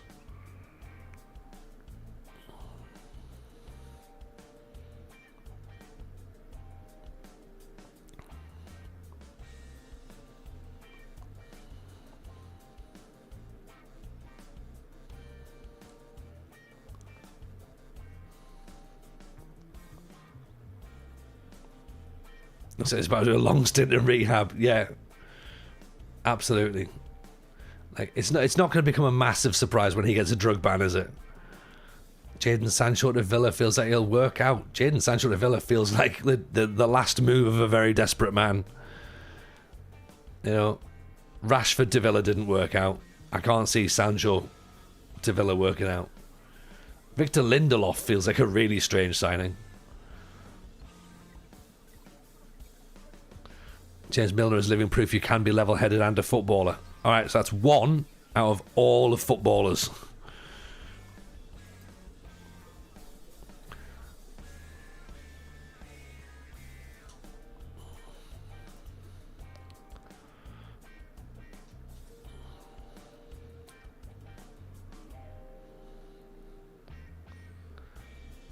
Hope Harvey Elliott gets some playing time.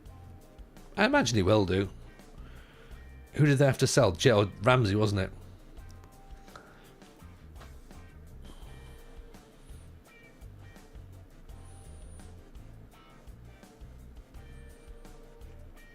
Emery is a very, very, very good manager.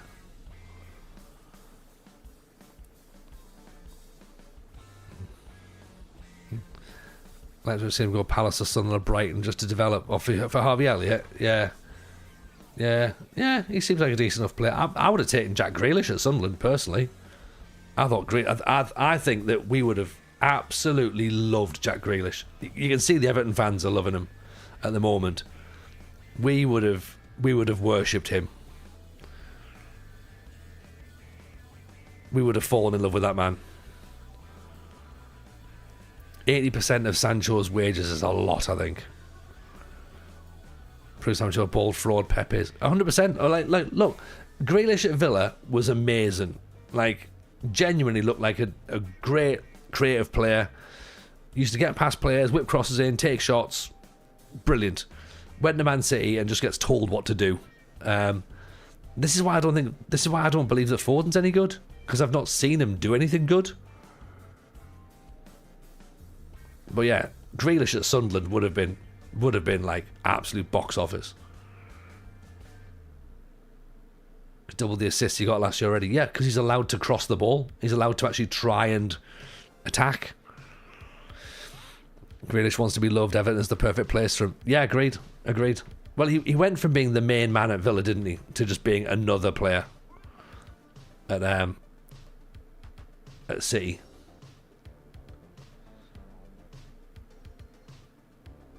And I also don't think that Pep really likes the fact that he's a pisshead as well.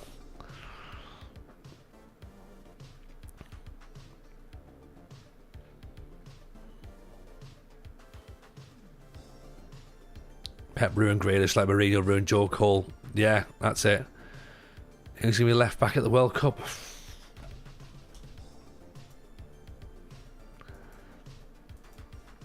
Where's that Alan Partridge gif?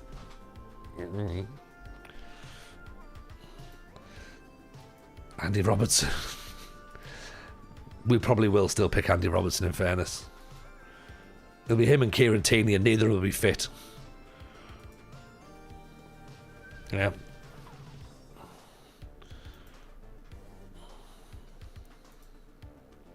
We're just skirting past the fact we just won 6-3 there, aren't we? Yeah.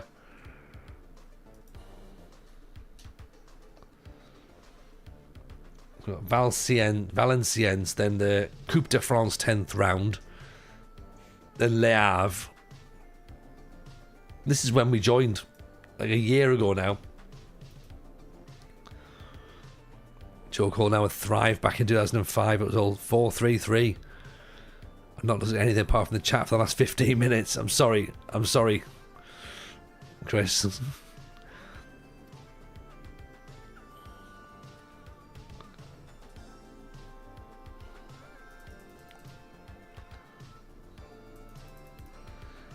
God, I was taken ill. I mean, look, we're trying to buy the player that we had on loan, that they then cut his loan because obviously we weren't playing him the right way. Ewan Coppen, 26 years old, from Hatcherspor. Uses long throws to start counter-attacks. Ooh. Light-hearted and jovial. 6th in the league.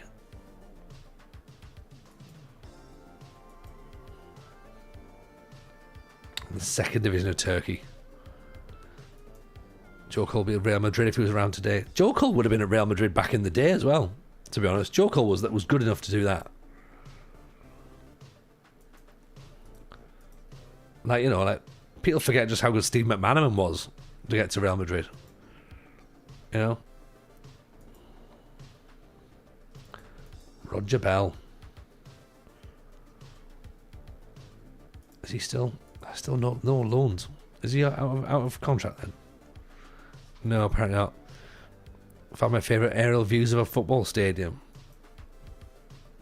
Let's see it. Fire at me across, Jebra. It's more how football has changed since Joe Cole was away. Yeah, some players were just born in the wrong era, weren't they? Like trying to fit him in.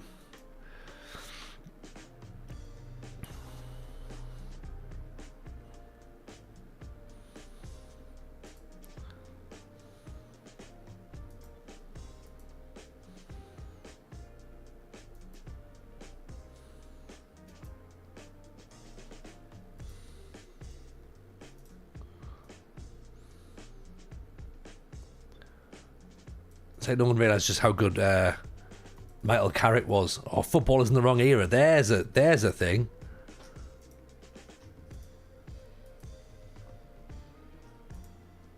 Yeah, I think Michael Carrick was born in the wrong era.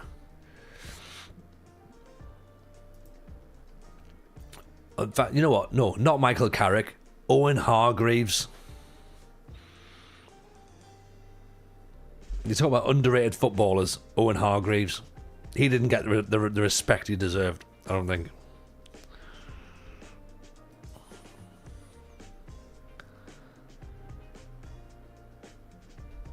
So the best aerial view of a football club is this one.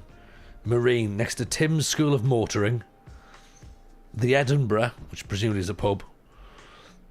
The Dace Tea Rooms. The Azel Monkey.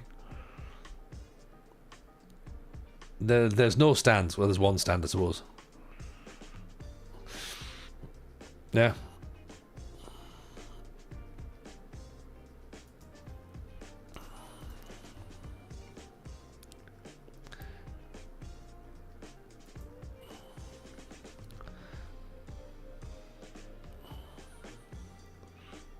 Hargreaves minus injuries was mental. Yeah. Germany had their own Joe Cole, Sebastian Deisler, but injuries finished him before he could shine brighter. Deisler was good, actually.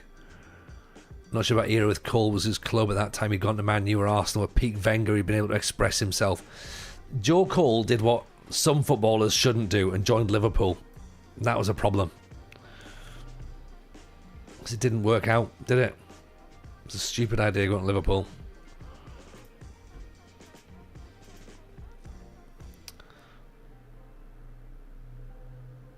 Michael Carrick was a solution to the Golden Generation's midfield problem. Wasn't used though, was it?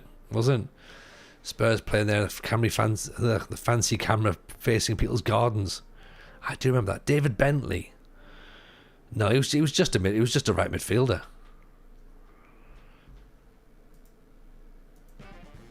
David Bentley was no better than Nicky Summerby. Evening, Mad Scientist. How are you, my friend? Hope you're good.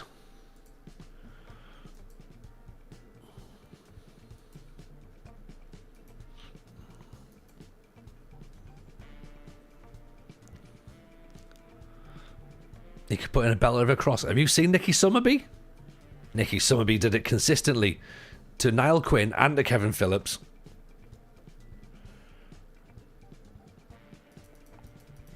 Granted, Bentley thought it was Beckham, yeah.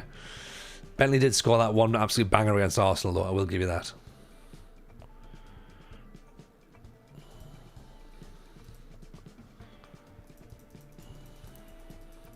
It's no Steve Guppy. Very few people are. Very few people are.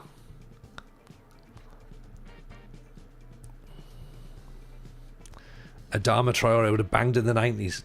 No, he wouldn't, because he's not very good now, and he wouldn't have been very good back then either. And he's not hard. So he looks big, but he'd have just been eaten alive by Julian Dix. That I would watch that fight. I would watch that. Summerby versus David Bentley is a great conversation to drop in on. Isn't it, though? Isn't it? Right. Yeah. The pace difference between him and the 90s players, though. Yeah. But that's all it is. In that sense, as Chris says there, Aaron Lennon would be brilliant.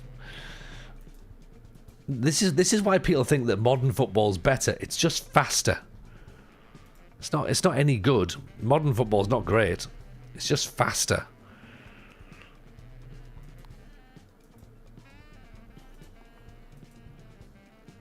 Lorik Cana would have been fun in the 90s. That would have been class.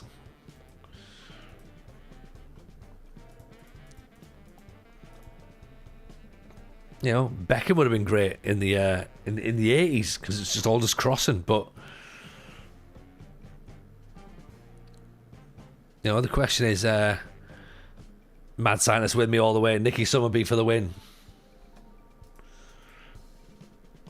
Yeah, we shout the Mad Scientist out. There you go. We haven't already done so. We should do that. Joe Cole was adopted. I didn't know he was born Joe Rooks. That's I don't know if that's information. That's certainly new information to me. Maybe Joe Cole was a stage name. Yeah.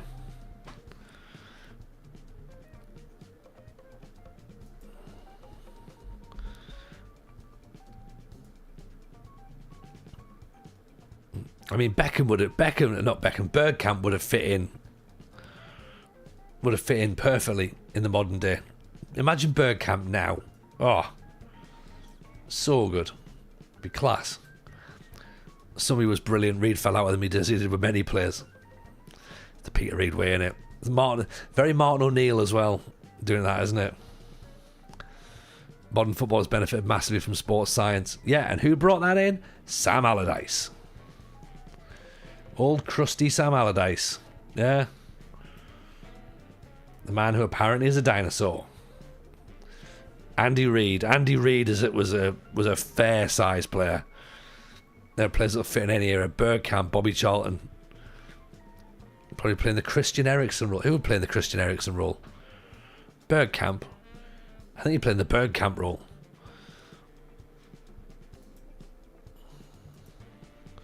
I don't think Christian Eriksen hasn't got his own position, has he?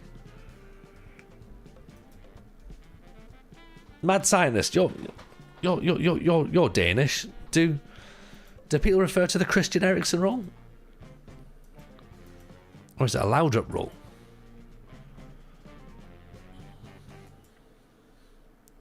I didn't know Big Sam brought in science. Big Sam did. He brought it in. He was a big fan of it. He did it, but he brought it in at Bolton. Along with JJ Kocher. And at the time, everyone laughed. Everyone laughed at the idea of sports science. You know, Arsene Wenger brought in nutrition. Looked at the players and just went, "What on earth are they eating?" Like,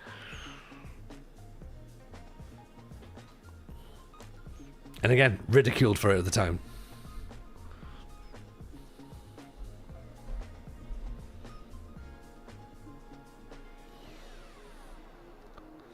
Big Sam Kocher and Isaac Newton walk into a bar, right? And the barman says, "Pint of wine for all of you, presumably?" And Big Sam just went, "Yeah."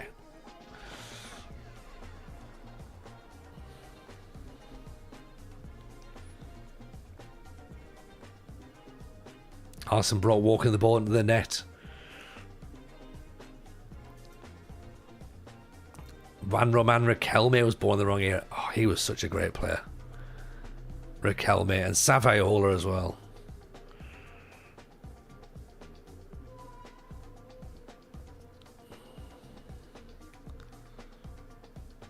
They were like top draw players.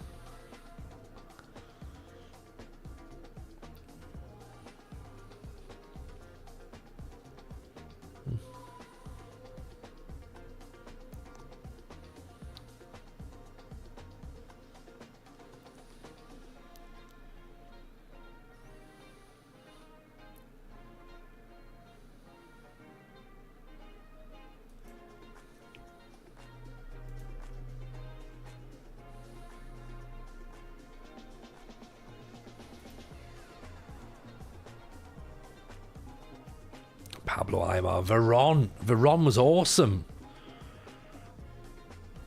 Honestly.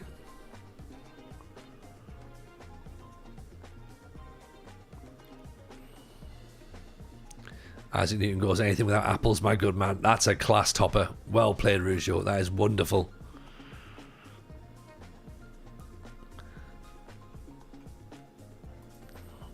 Veron was mint. United just didn't know how to fit him in. Yeah. One of those things where it's just like, what do we do with this guy? Like, he's class. Where does he go? You know, Gascoigne in the modern era. Like, you know, Gascoigne at his peak. Pennant was one of those should have been footballers. Do you reckon? I reckon. I just don't know. I'm not sold on the fact that he should have been the top level. I think he got as far as he was probably expected to be. Him and Ravel Morrison. Took me a long time to appreciate Berbatov for being that good. Berbatov was a different level as well. Berbatov was a ridiculously good footballer. Never looked like he could be arsed, but was just head and shoulders above everybody. Does Andy Carroll fit the should have been? No. Andy Carroll was just a big striker. There wasn't anything different about him than any other strikers, I think. Pennant was gifted Gascoigne if only he'd gone to United rather than Spurs. Yeah.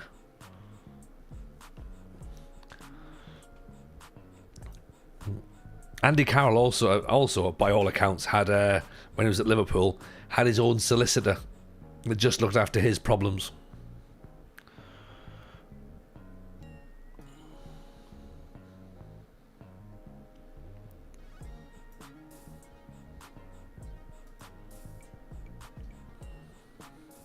When he joined Bordeaux, it was serendipitous, yeah. And now he's off to, is it Crawley with a Saudi or Qatar backed owner? There's a man of morals, isn't it?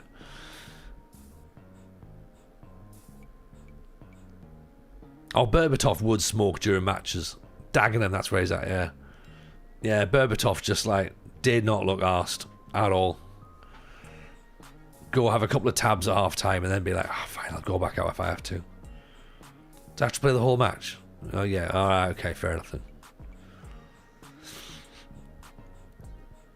I'm not warming up though. He used to smoke, saw pictures of it. Of course he did. Of course he did. And I bet he looked cool as fuck doing it as well.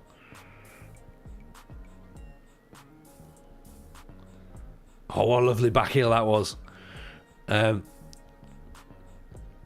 remember there was stories about when Man United had Barthez and Laurent Blanc.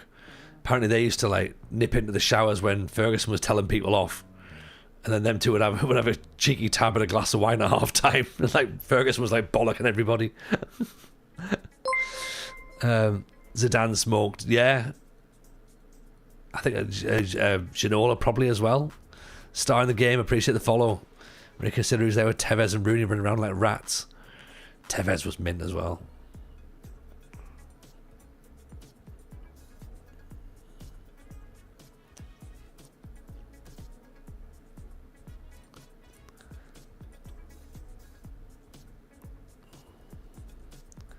Still one of the most bizarre signings, them two turn up like at West Ham. Like Tevez and Mascherano just like going, what is a West Ham? Like, don't worry. You'll go to Liverpool and Man U within a year, don't worry. What is a West Ham? Why here? Why are we here? Who's this guy? Who's this manager lad? Like, not a suspicious move at all. No, 100% above board. Absolutely.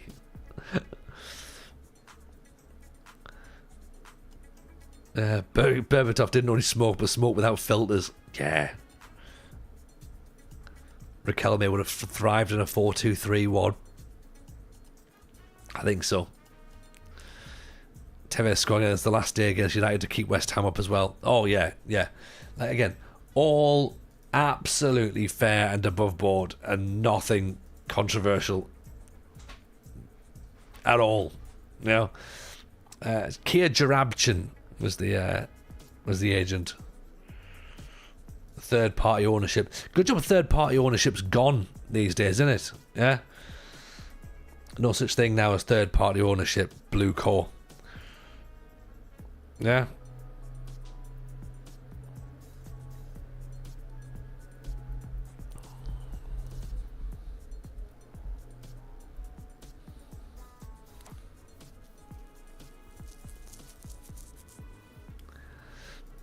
Right. I think halfway into January. We're currently sat, where are we? Third? We've got Brest next. We are 12 points behind Auxerre. Okay.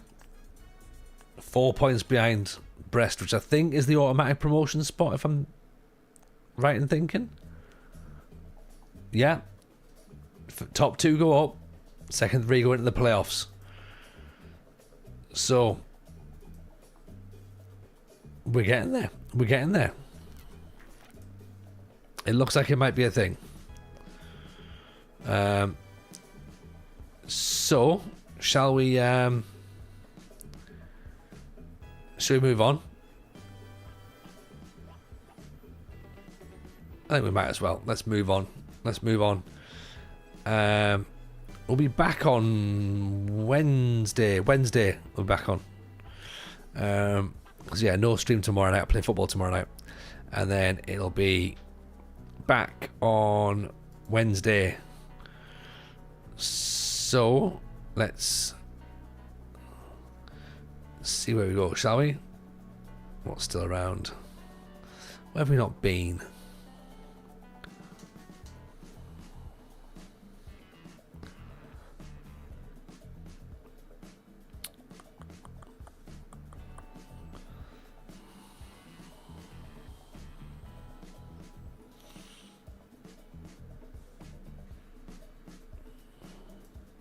Right, okay, here we go.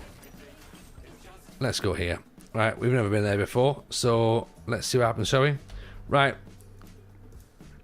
Enjoy yourselves, everyone. Have a wonderful, wonderful day tomorrow. I will check my DMs. Mad Scientist, thank you very much for that. I shall check out, because I did spot there was a notification somewhere on there. Take it easy, everyone. Catch you all very, very soon. Speak to you a bit. Bye now.